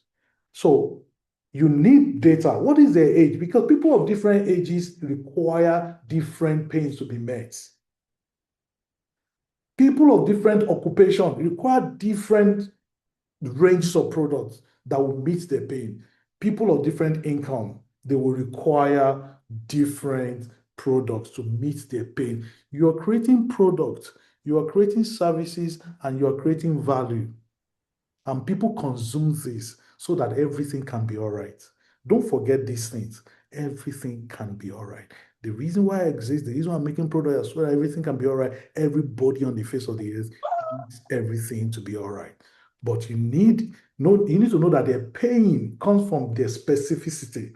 So their age, their income, the place where they live. Okay, so you need to be specific. Okay, and then the next one is the situation. What does their day looks like? When does a problem, when does a problem exist, and how does it impact them? You need all of that. I've just done 3 slides. You can take it away. You can use it to solve all of this problem. You can sit down. You can call your friends together. Honestly, you can use these slides. Then you go to the understanding your markets. What is the total addressable market? Honestly, for any product in this world, the total addressable market is 8 billion people. 8 billion, the total addressable when it comes to product, when it comes to pain being met, is the whole of the world. But you see, you can't serve the whole of the world. Okay, so you go to serviceable addressable market. Serviceable addressable market. What part of this total addressable market can I meet? Then the last one is serviceable. I'm trying to get a picture clear. Serviceable obtainable markets. SOM. Okay? Are you saying right now? Oh, I want to solve the problem of everybody. You can't. It's not possible. I don't know. You can't make product for everybody. It has to be the serviceable addressable market. And then the last one, the specific one now that you now solve. And you can see that at the bottom of each of these slides, I've placed prompters, questions, because I want these slides to be technical, functional tools that you use. SASIE does not exist so that you can hear the same thing. SASIE exists so that you can be functional. And you see, that mindset needs to be in us. Because you see, you create products for products' sake. And that's why the needs in our society, especially as African countries, still exist because we're not creating products that meet the needs. We're creating products because we want to be opportunistic. We want to extract. We want your piece of the cake. And that is why, and at the end of the day, that's why we do not have outstanding entrepreneurs. So SASIE wants to change that. And that's why we're tooling you with clear-cut functional things. The things we know is the thing we're putting. That is the message that the people who run SASIE, that's the message they sold to me. You can see now I've owned the message and I'm selling it to you. And that's why when you sell our products, it's practical. Take one step, take the next step. With this right now, you can sit your team down, you can sit your friends, and then they can be able to work with you. Then the last one, value proposition, your VP, your value proposition. Distill your idea into one powerful sentence. Distill your idea into one powerful sentence. And you need to do quality assurance. Does your value proposition pass the test that I've outlined here? Okay. Can you make it clear in 10 seconds? Can you make it customer centered? Can you make it specific in benefits that you put on the table? And then can it be differentiated? Can it be differentiated? Because there are like over 10 people on this platform right now. Most of us were probably doing the same thing. Like I talked about Lobotini. I hope it's Lobotin. Yeah, I think it's Lobotin. Okay, like I said about him. When you see it, it's different, but it's a footwear. Many people are doing footwears. When you see LV, okay, the same thing. YSL is the same thing. And have you ever thought about it? How come that these products from these particular countries, how come they are identifiable? How come do they have their own characteristics? And why do we struggle with identification and identity in our part of the world? It's because we are people not learn to data and specificity. And the reason for that is because we don't want to be held responsible. You don't want this value that you can stake everything on and that people can stake everything on, consciously or unconsciously. So you have to go and deliver yourself from that. Now, I'm closing right now. I said I'll give you one product, and I've created your indulgence. I said it's from the Christian Faith Bible. One product that addresses all the three slides. For God, the entrepreneur, so loved the world. Can you see the market? That he gave his only begotten son. Can you see the product? That whosoever believes in him, can you see that it is not the total addressable market? It is there is a specific serviceable addressable market. Whoever believes in him will not die. That is the pain. That is the pain. People want to live forever. That is the pain. Will not die, but have life. 10 seconds. I've said it. You too. You can write it down, practice it. For God so loved the world that he gave his only begotten son, that whosoever believes in him will not die but have everlasting life. Products. And can you see how many billions of people are bought into it? I'm hoping you can craft a product like that. And I'm hoping you can communicate it like that. And I'm hoping you can stay the tide of time. Because listen, your children and their grandchildren, they need to carry on your business. You are wired not to die in one lifetime. You are wired to be intergenerational. That is the goal. But in our part of the world, in our business world, that is not happening. I'm giving that challenge to you. Let's do it. Let's do it. That's why we're here. And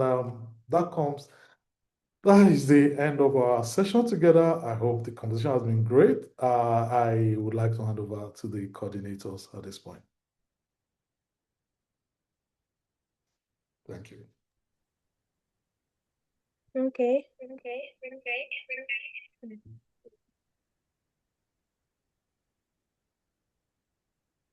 Thank you, Mr. Akinlabi, for this wonderful session. It was really impactful. I learned a lot. I don't know if you guys learned anything, but I learned a lot. And so now we're going to be going to the question and answers. I don't know if anyone wants to have questions for him. Feel free. All you have to do is raise up your hand. And as you are asking questions, please fill this form for attendance. It's on the chat. Fill it for attendance. And okay, questions, please.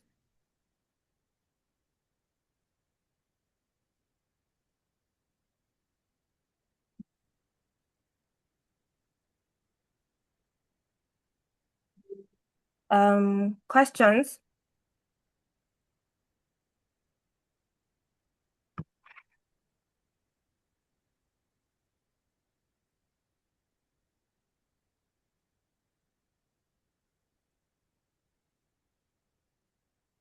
Can everyone hear me? Oh, okay. All right. Okay, Dorcas, please go ahead. After Dorcas, Salem. Please unmute yourself, Dorcas. Okay. All right. Thank you so much, sir, for the impactful section. It was really, really impactful. So, what stood out for me, and yeah, I want to really get a clarification on that, was the last powerful statement. For God so loved the world that he gave his only begotten son, that whosoever believes in him, shall have everlasting life. I was able to break it down just the way you said, into for God, entrepreneur, product, market, pain, and the reward for buying your particular product. Now, in a situation whereby an entrepreneur creates a product and try to fulfill all these principles, and at the end of the day, the entrepreneur does not make the desired sell, all right, or does not meet the target audience. Now, does it mean that there is a link or there is a breakage along the line? For example, someone has a product that everybody likes, like the product seems so very, very nice, and you feel like, oh, people are supposed to like this product, but you are able to communicate their pain. At the end of the day, the people you want them to sign for that particular program don't feel, they don't kind of sign out. The expectation does not, your expectation does not meet the reality of what you are getting. So I will please want you to help me clarify that. Is it that there is a link along the line in fulfilling this particular product that is making it not to get the market the way it's supposed to get, or there is something else an entrepreneur need to add to it? Okay, thank you. That's a very fantastic question, and it just goes back to the mega chicken thing that I talked about. Mega chicken has been existing. Actually, I saw one 10 years ago that was being built on Ikeja Road, and I saw how people every Sunday used to patronize it. I didn't go. I did not go. And all the while, their food has been fantastic from the feedback I got until people I respect within my community communicated the value to me. Don't forget what I said about human beings. I want to control my environment. I don't want to take risk. That is why your product has to convince me that I need to make a shift.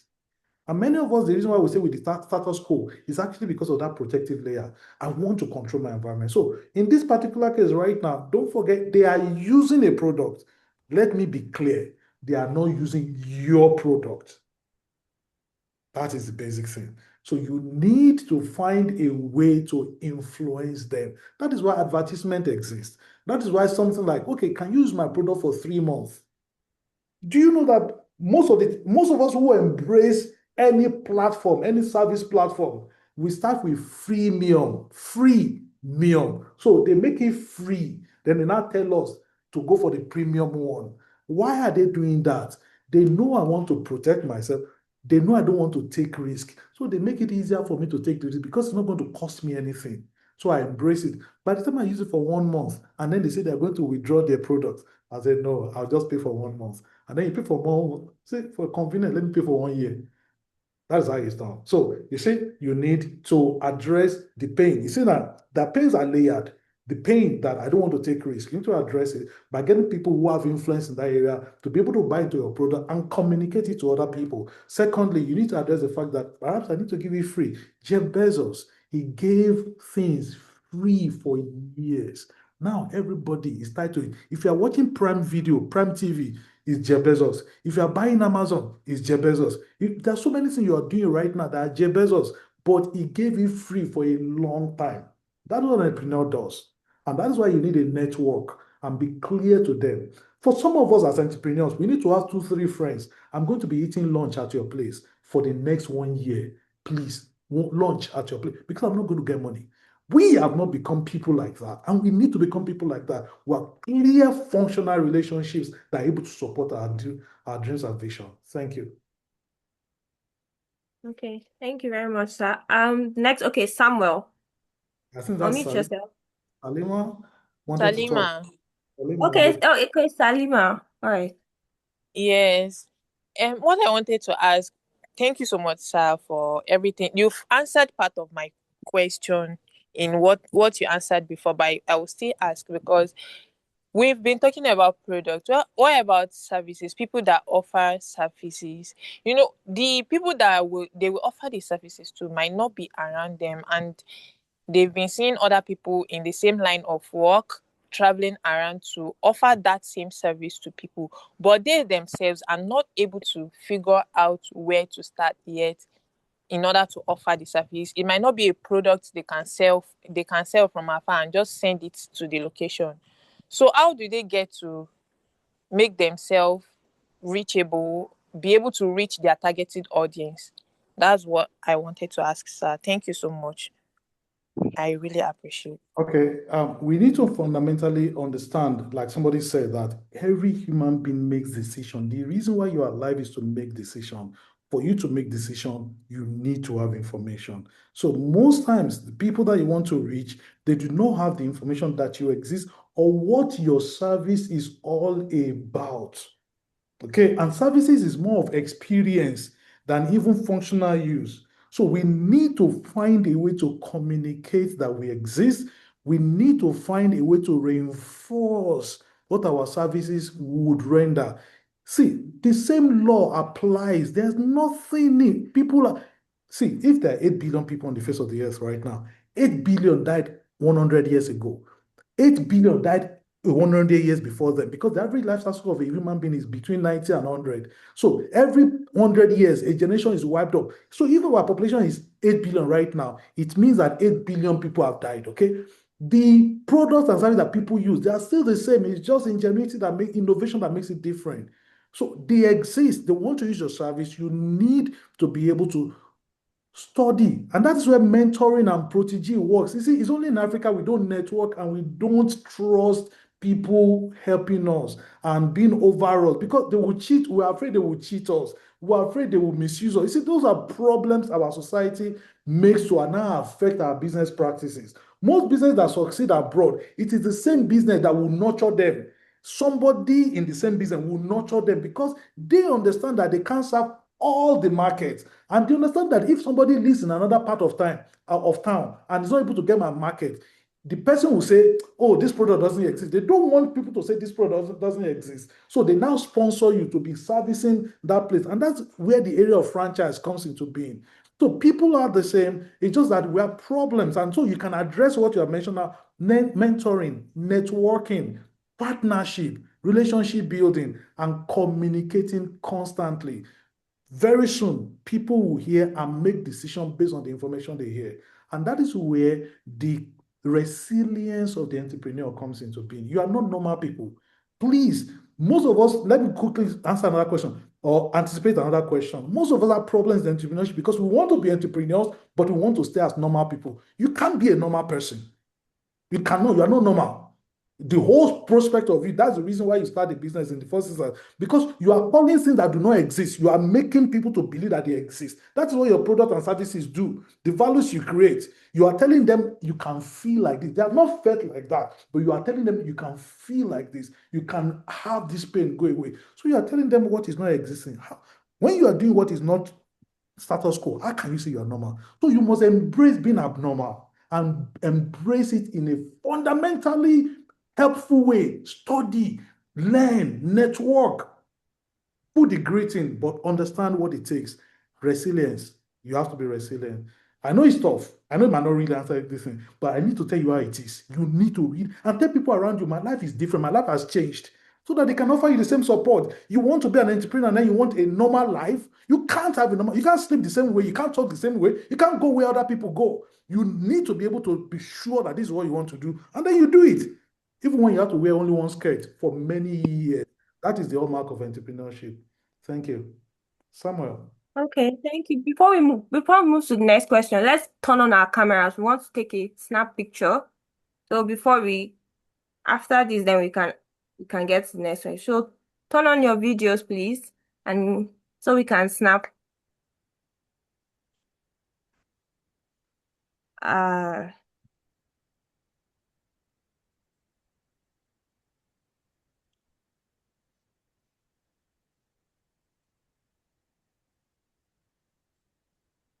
okay.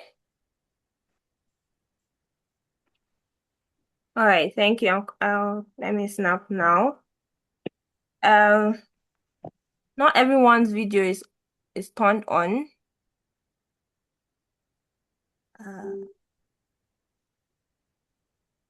I don't even know how to turn on my own video. There's a video on the on where you can unmute. Beside it, you turn on your video that way. What is coming on Okay, now? thank you. Let me snap right now. I'm coming. Okay.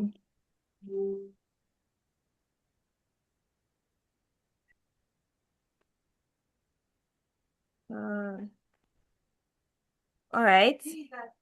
Let me do it again. Comment.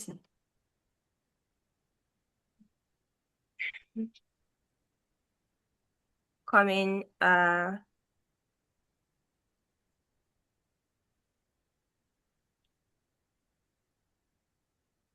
right. Okay, done. Thank you very much. Now the next question.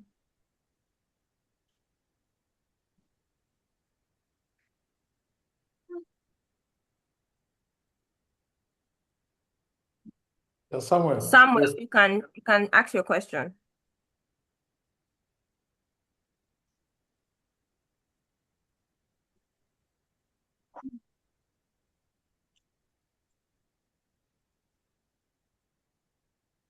Okay. So my question is this. I have a product. Okay. Based on what you said, the first step is to identify the market, identify the pain, and the first fundamental is why your own feeling first, because the illustration from the Bible, for God so loved the world, that was the first reason why he sent his son, which is the product, and then that whosoever believes in him, which is the market, will not perish, which is the people. Okay, so now in my own product, before I talk about the product, I and then ask the question is in the next statement, the next thing you said is you said first of all you offer freemium service, freemium, and then when people use it for sometimes and then they love it, and then you move to the premium service. Uh, people, some people will pull off, but some people will remain, and which means you have captured them more than the way you would have captured if you did not offer that premium service. So at some products, you find it difficult to offer premium service. I mean, first of all, the development process. So now this one now hits the question that I want to ask. I have a product in telecommunication that can make all African country to make call from, you can call somebody in Egypt from Nigeria as if you are calling somebody from Surulere while you are in Nigeria. So like removing this border, this digital border from communication industry, like all African country will be able to talk to each other on phone. Normally, normal call charges, nothing like international call charge. It's just local everywhere in Africa before we now expand it. But first of all, it's Africa. For such products, we will use some money to develop. We will use a lot of multi-billions of dollars to develop the product. And here I am now. I have not, I don't even have 10,000 in my account, you know. And then another product, food production, agro technology, of how we will, like, I have agro technology products that I have designed. I've designed all this in very well in paper and in Excel, and all the documents are ready, but no money first to now execute the first step. How can you now be able to show off when many of investors now they are looking for the MVP. They want to see what you have done, the prototype. How can you present a prototype after you have explained? They now understand, and then they are all afraid, and there's no way you can make them to take the action without without them taking any risk, because it involves risk.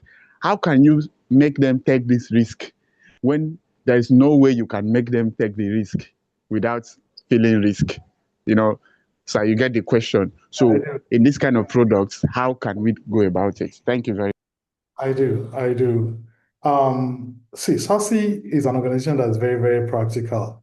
And I personally, I tend to try to be practical. So if I come very hard, when I'm answering your questions like the ones I've answered, if I think it's unrealistic and everything like that, well, it's okay.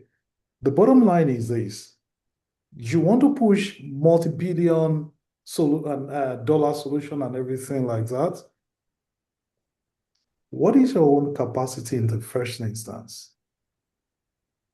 What is your own capacity? That is the first question. The second question is this. When do you want this to gain traction? Are you ready to wait 5 years? Are you ready to wait 10 years? If I get you right, if I sense the community of influence that you have. No, no, you expect this vision to be accomplished next month.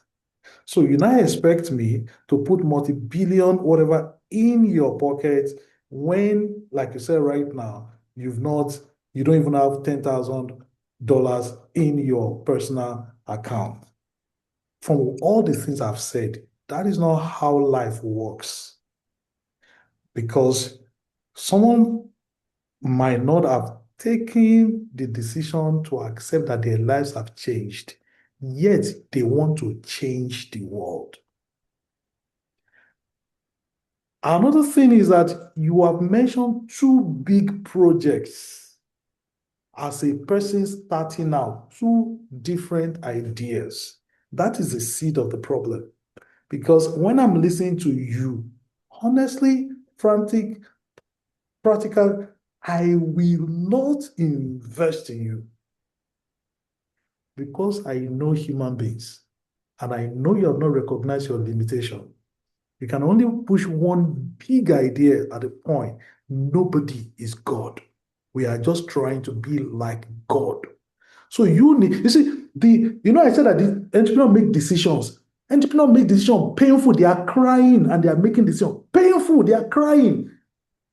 So you need to sit down and painfully let go one for the next 20 years. That is the only thing. And you might be crying while you let that idea go.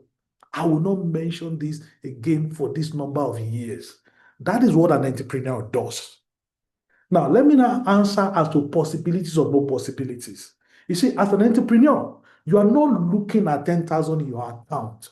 The entrepreneur is a spirit. The whole thing is a spiritual thing. So there's nobody where they break through and they got it from their own resources. That is the spiritual nature. And you need to key into it. That is why most entrepreneurs, they belong to one thing or the other. Whether you're a Christian, you're a Christian, whether you're a Muslim, whether you are, they must belong to one thing or the other. Because this thing is big, it's spiritual. And that is why when the result comes, boom, you are building houses all over town. Compared to somebody who sat in an office and was earning a salary all the days of their lives. Something has triggered. That is the spiritual nature of this. And you need to understand it. And we need to accept it. And it is not something mysterious. Now, let me tell you, there is a product called Base 44. Just like a year ago or thereabout, this guy has a girlfriend. The girlfriend wanted to build an e-commerce platform. The thing that they were offering wasn't satisfying. Are you seeing all of these things? Are you seeing the 3 slides and everything we'll be talking about? The thing that they were building wasn't satisfying. So this guy thought, okay, how can I solve this problem for this girl?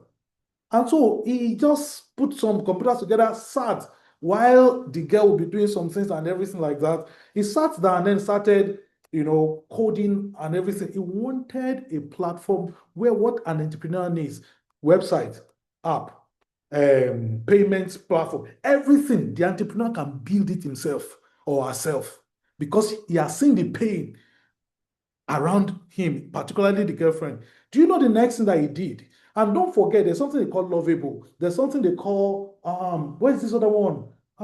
There are many AI-based apps that are building apps now. They call them vibe coding apps, vibe coding platforms.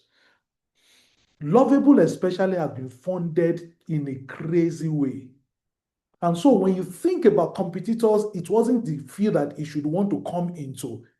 Base 40, Bubble, you have quite a lot of them. Okay? Now, this guy, he did not set his mind on them.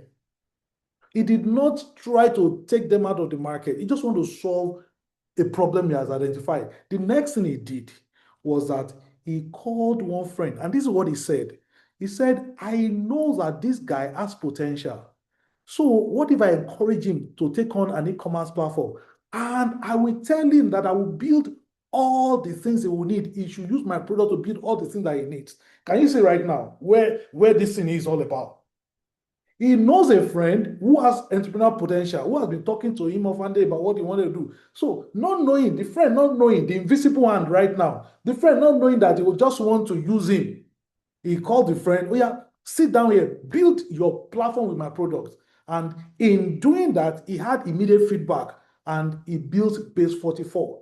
Base 44 was sold in 6 months, except for 6 months thereabout, and was sold for 80 million. It didn't have any staff. No, it just sat down there. I'm using this example because it aligns with your field. Do you know what has happened right now? Wix bought them out for 80 million, and Wix said he shouldn't leave. He should continue managing that. And I think it was recently that he left. Base 44 came from a typical John 3:16. If you think that is spiritual, it comes from the 3 slides that we have been using. And these are the process he followed. You must know that the process that we talk about exists, whether it's a multi-billion or not. But the problem is we don't want to agree that our life has changed. Then we don't want to make, economics is about, the fundamental law of economics is opportunity cost. You must let go. As an entrepreneur, you will have to make hard decisions. You will let go. You will create a product, right? You will think it's your best product. Then the feedback will come. You have to throw it away. I remember I built a website some time ago, and I showed it to somebody very close to me, and the person just rubbished it. I could have been mad at the person, but you know what? I have learned in a different way. While I did not like what the person did, and I wish I could crush the person's head, I took the feedback.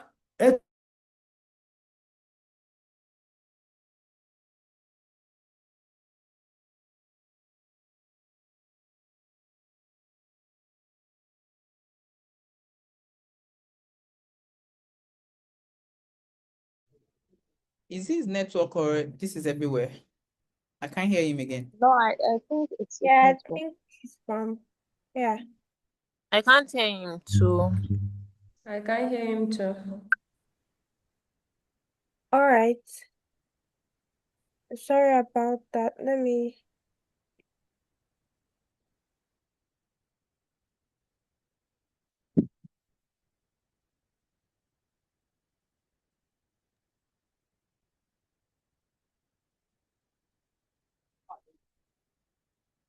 Okay. Okay, sorry about that. I think it's something is wrong with his network, so he will be back soon.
Okay, we are still trying to reach him, so we're sorry about this delay.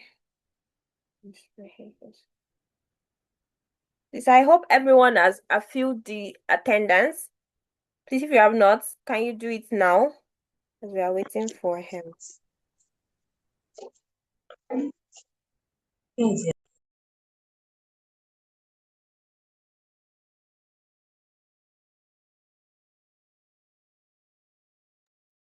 Hi, sorry, I didn't hear what you just said about attendance. I said there's a link of attendance on the chat box. If you can fill it now.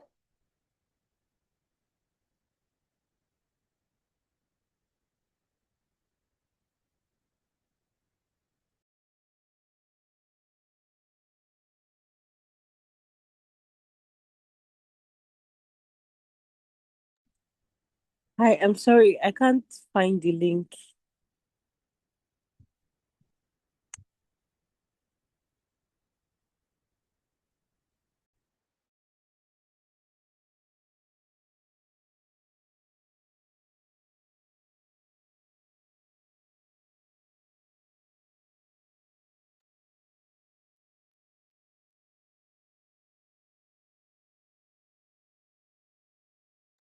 Okay, Hi, the link Precious. has been sent again. Can you see it now?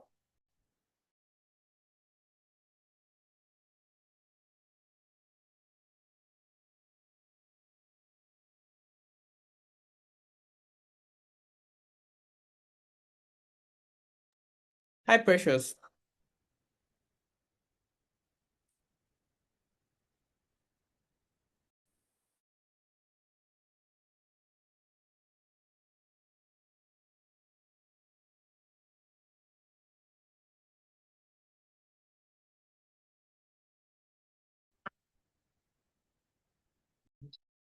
Okay, hi Precious, hi everyone.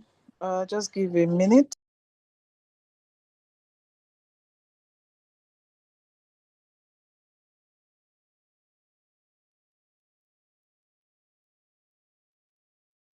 Okay, hi everyone. Can you hear me? I'm so sorry. The connection has went, and you can understand the pain that we've been talking about all this while. Okay, so if you can hear me, just let me go on. I'm using another platform of mine right now. Okay, so basically, thank you, Dorcas and everyone. So I was saying that the fundamental problem is we do not agree that our lives have changed, and in this particular case of my brother right now, is doing the same problem that we need to solve as entrepreneur. You must kill one. You must kill one. If for 10 years or 20 years, because an entrepreneur has to be focused. If you come to meet me and then you're talking about two ideas, I know I will waste money on you. You see, SASIE wants to create a new set of people. And if the guys cannot go on this platform with the girls, please, you are free to reach out to me if you want somebody who will tell you the way it is and will be able to hold your hand. I won't criticize you and run away. I will stay. We need a new system. We need a new reality. So, Sam, nobody will build Can you that put it on the platform chat for box? you. Hello? Okay. All Hello? right. All right. Please go on. Can you hear me? Okay. Yes. So nobody will build that platform. Jeff Bezos and all of them, they took years. Elon Musk has been trying to build space machines for over 20 years. The media laughed at him, but he's sending rockets to space, reusable rockets. Sam, I'm ready to grow with you, but you must understand, tell your wife, tell your children, if you have any, that you are in a different zone entirely. They should cut the expectations. Tell your friends that you are a different person. That is the only time you can succeed as an entrepreneur. And all of you need to hear this. Sorry if I'm impassioned. All of you must hear this. This is the problem of entrepreneurship in Africa. When we create value services and products and we want it immediately, that is why we don't have enduring systems. Enduring systems. But what he has talked about is a fantastic product because it exists in other countries. He just needs to copy the system. But he needs to grow, he needs to develop his network, and he needs to be able to pay the price. Opportunity cost in economics says that you'll be ready to forgo one so that you can embrace the other. But capacity development is the response to the question that someone has asked. You need to develop capacity, and capacity development takes time, honestly. But you need a network that will be able to hold you and be there for you. That is why places like SASIE exists. I think Highlight Studio. Yes, sir. Precious, Yes. would you like Highlight Studio, please? And I hope Sorry. Let's I'm I let's not think let's making a take it. bit Let's of take it, anybody. Precious. Let's take it. okay. Okay. All right. Okay, So so thank you Samuel, very much. thank you. Samuel has taken it in good stride. I'm sorry if I'm being hard. We can't do the same thing the same way. We can't. We can't. You all are intelligent people. You all are smart people. And everything is possible. I have given the philosophies I gave are enduring ones. And you can go on the internet and search all of them. And you want me to tell you individual stories, even about the doctor that is holding SASIE together. I know people's story and I can share stories. If you do not want to agree that your life has changed, if you do not know that you need a different system for entrepreneurship development, then we're not going to make any we're not going to make any progress. Sorry, but I hope I'm in family and you guys can accept me for what I am and what I'm saying. Thank you. Please go ahead with your I question. love it, sir. I love it, sir. I love it. Thank you so much. Thank you. Thank you. Oh, thank you very much, sir. I really appreciate it, even though I came mid your presentation, sir. So, and the last question Samuel asked and how you answered it kind of also relate to I won't say my question, but in a way, I'm also building a product, but it's a service-based product, not basic service-based alone, because we had to also build some.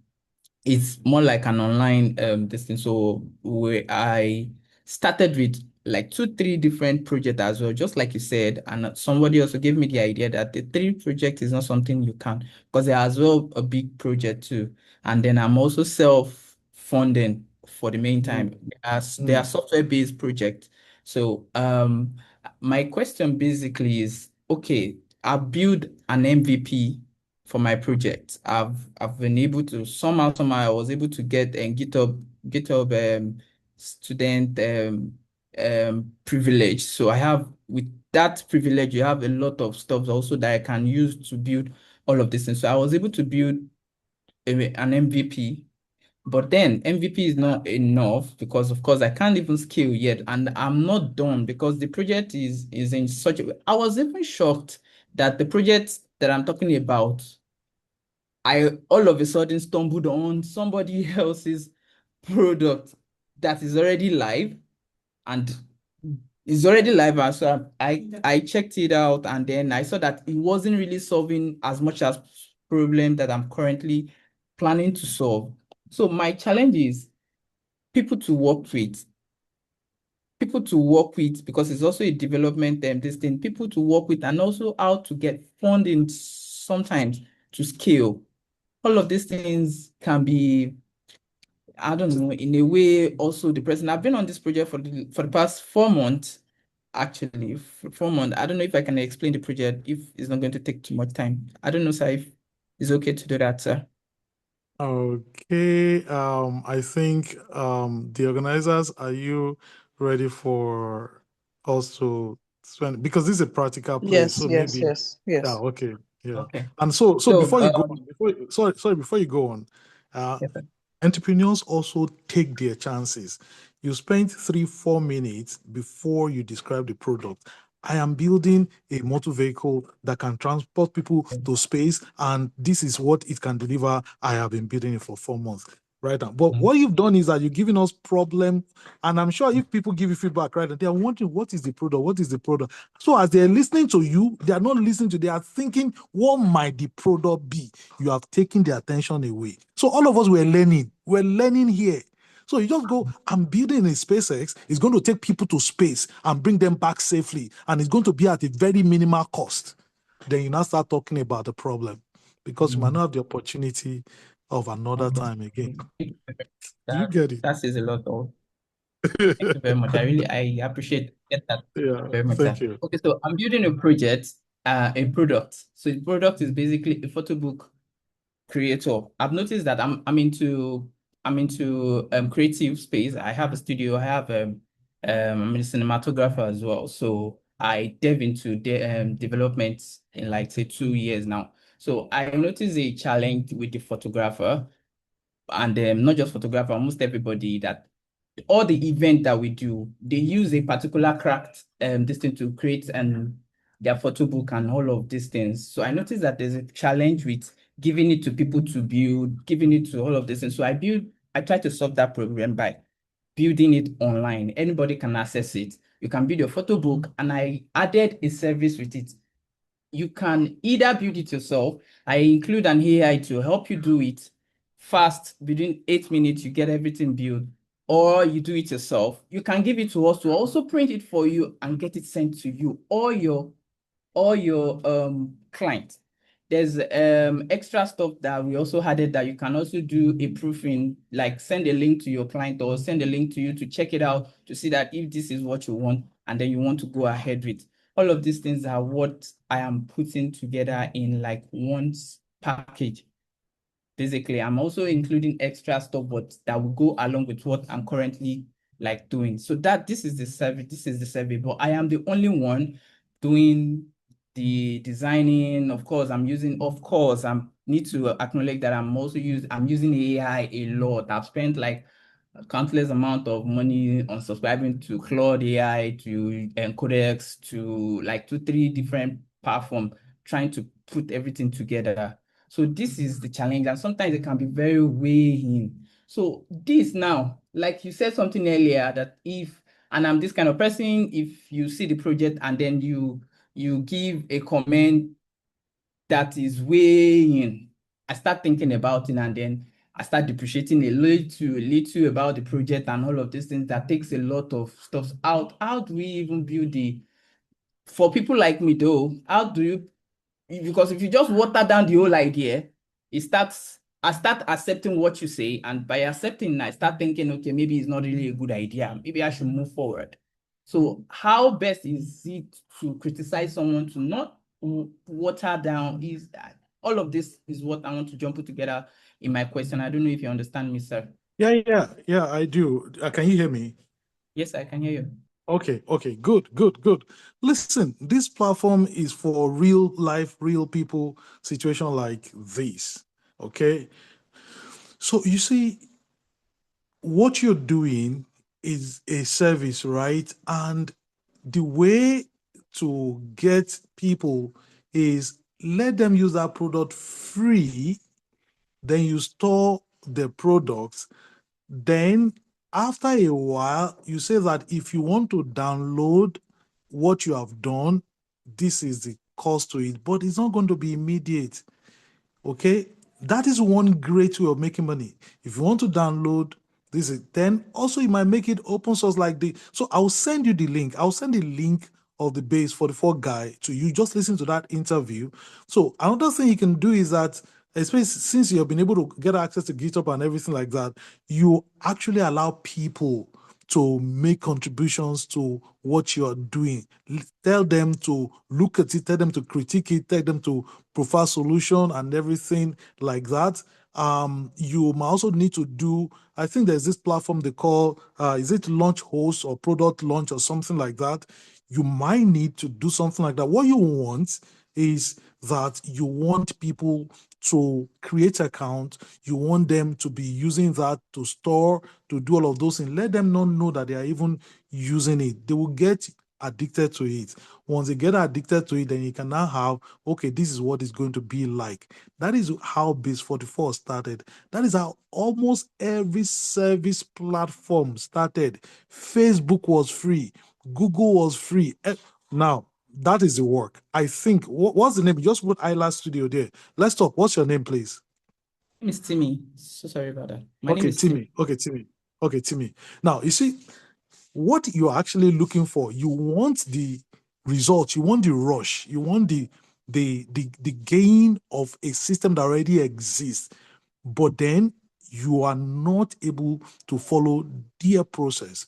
For them, all of these services were free. YouTube was free. Every one of them. So you need not to break what is already working. You can't redefine the principle right now. You have to be satisfied with the fact that this thing is going to be free. If it has worked for every other people, it will work. What you are not going to do is that you are going to quantify what is this business going to be in 1 year, 2 years, 3 years. That quantification is what you have to take to your friends. Most of these people, they started with their friends in their locker room and everything. Not having all of this information also affects us. So they started with their friends, started with people. So you go ahead and sell that future. Don't sell the problems right now. They'll now, if they buy into that future, it will solve your needs at this moment. So what you need to do is go out there, calculate what is going to be in 5 years. It doesn't even have to be real, but you need to believe that it's going to be real. Then go out, talk to your friends. 1,000 every month is what you're going to be asking for. 2,000 every month for 12 months. You know, I told you to be specific. Give me 2,000 every month for 12 months. You can have a room full of young people. You can have a room. You can do it in your church. You can do it. You can ask your parents to call people together. You see, All of our challenges as entrepreneurs also is coming from our problem or as a society where these things don't work. All of these I'm mentioning, they don't work because people don't trust and everything. That is part of the thing you have to face as an entrepreneur. You have to make sure you lock your friends up in a room, 10 of them. How can you people have friends that you are not even using? That is what we need to talk about on a serious level. How? But you buy Ashwebi, you buy whatever, when you want to copy your parents' and grandparents' lifestyle that has not resulted in anything fundamentally great for Africa. Timmy, you call 10 of your friends, and whatever your friends give you, I'm promising you, I will match it. Go, call your friends, see them together. I need 1,000 from you for the next 12 months. Make sure you're able to buy your bread and butter, and you don't have to eat at any restaurant. You don't have to buy gari, buy granite, buy whatever. You know that it is 2, 3, 4, 5 years that you're looking at. If you have a girlfriend, if you have a boyfriend, whatever, and talking to everybody, sit them down. This is how my life is going to look like. Then find a network that can really, really handle you the same way that we're handling you in SASIE. What you are doing has been done before, but because of the economic situation of Nigeria or Africa, that is why you want the payoff before it is time. If you're living in the UK or America, you will not need money to pay for Wi-Fi. You can go to the public library, you can go to Costa, that is a restaurant. They will give you free Wi-Fi.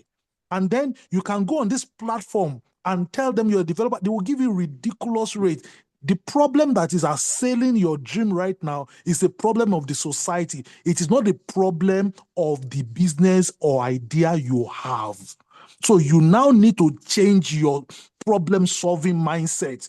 Your idea is not in the trouble. Claude is not the trouble. The trouble is that you are living in a society that is not supportive. You have to create the support. That is the problem. You need to be able to identify what the problem is. So it's not the business. Go. There are many photographers who need what you have. Okay? So go and solve the problem the way I've said.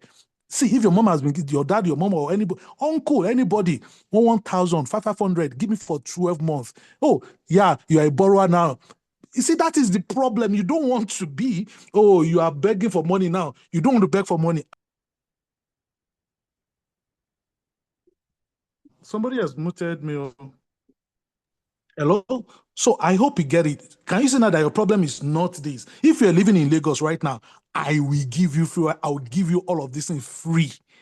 So it's a problem of the society. You have to solve it as the society and leave your business. Your business has to be free. If it's a service up to a particular point, you actually have to aggressively open a waiting list and say, you can use my product free. You can use my product free. You can use my open a waiting list and let them come. It is the data you need. By the time at the end of the day, because an app, when they see the download, when they see there are investors who are tracking downloads and usage, they will approach you.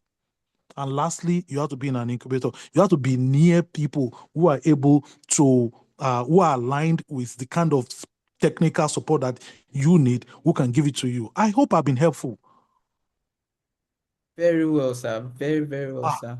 Thank you. Thank you. And yes, yeah, you want to say something? I say, yes, I'm in Lagos, sir. Okay, Lagos, we can create them through the guys who are managing this. We're working up something for people in IT and everything like that. And all of you who are listening, we are working up something for you where you can come into a workspace and then you can do your work. We'll try to provide internet for you. You can do most of your work and then you can have conversations around what you are doing. We would like to provide such for you. Okay, so that you are able to identify that the problem is not this, what the problem is what you should solve, not what does not exist as a problem. Okay? At the end of the day, for most of us entrepreneurs on this platform, our problem is food, shelter, and clothing. The security of food, shelter, and clothing. Unfortunately, those that we're competing with globally, they don't have the problem of food, shelter, and clothing. They don't. Because if they are not working, they will go to the local government and they will give them jobless person's allowance. As a young person who is young and not in work, they will give you allowance. They will give you money to eat, to have. They will give you homes to live in. So, you see, so we need to solve the problem fundamentally, and then you need to become active in your social life also. Political party, conversations, everything, because you are seeing right now that one problem is hinging on the other and hinging on the other. We are ready to create platform where you can come and then sit down and then do your work, use free internet, have great conversations, have networks that you can use. But you have to agree that your life has changed. You can't live in people who are talking about here that all of us are copying on the internet and want to build apps like them.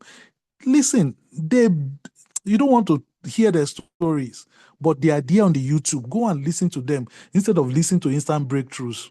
Thank you. Okay. All right, let's round up. Okay, there's someone I'm currently, and I need an innovation hub to be a part of. Salima, no problem. Okay, Precious, over to you. Thank you, everyone, for your questions. Okay, thank you all for your questions. And so we're going to I'm going to rush through this so we can end this class. I want us to I'm going to send the our snapshots, and I want us to tag us, post on your status for day 1 of SASIE Identity Venture, and then tag us, follow us, and also there are resources on our website, that's sasie.org, and also on our YouTube, which is sasie.org. You can get more resources to learn more about this. Thank you very much. So, and then we'll open the group for feedback from today to tomorrow afternoon. So you can ask questions, write feedback, comments, anything you want to pass along to us. Thank you very much. Bye. Goodbye. See you next week. Bye. Bye-bye. Bye. Bye.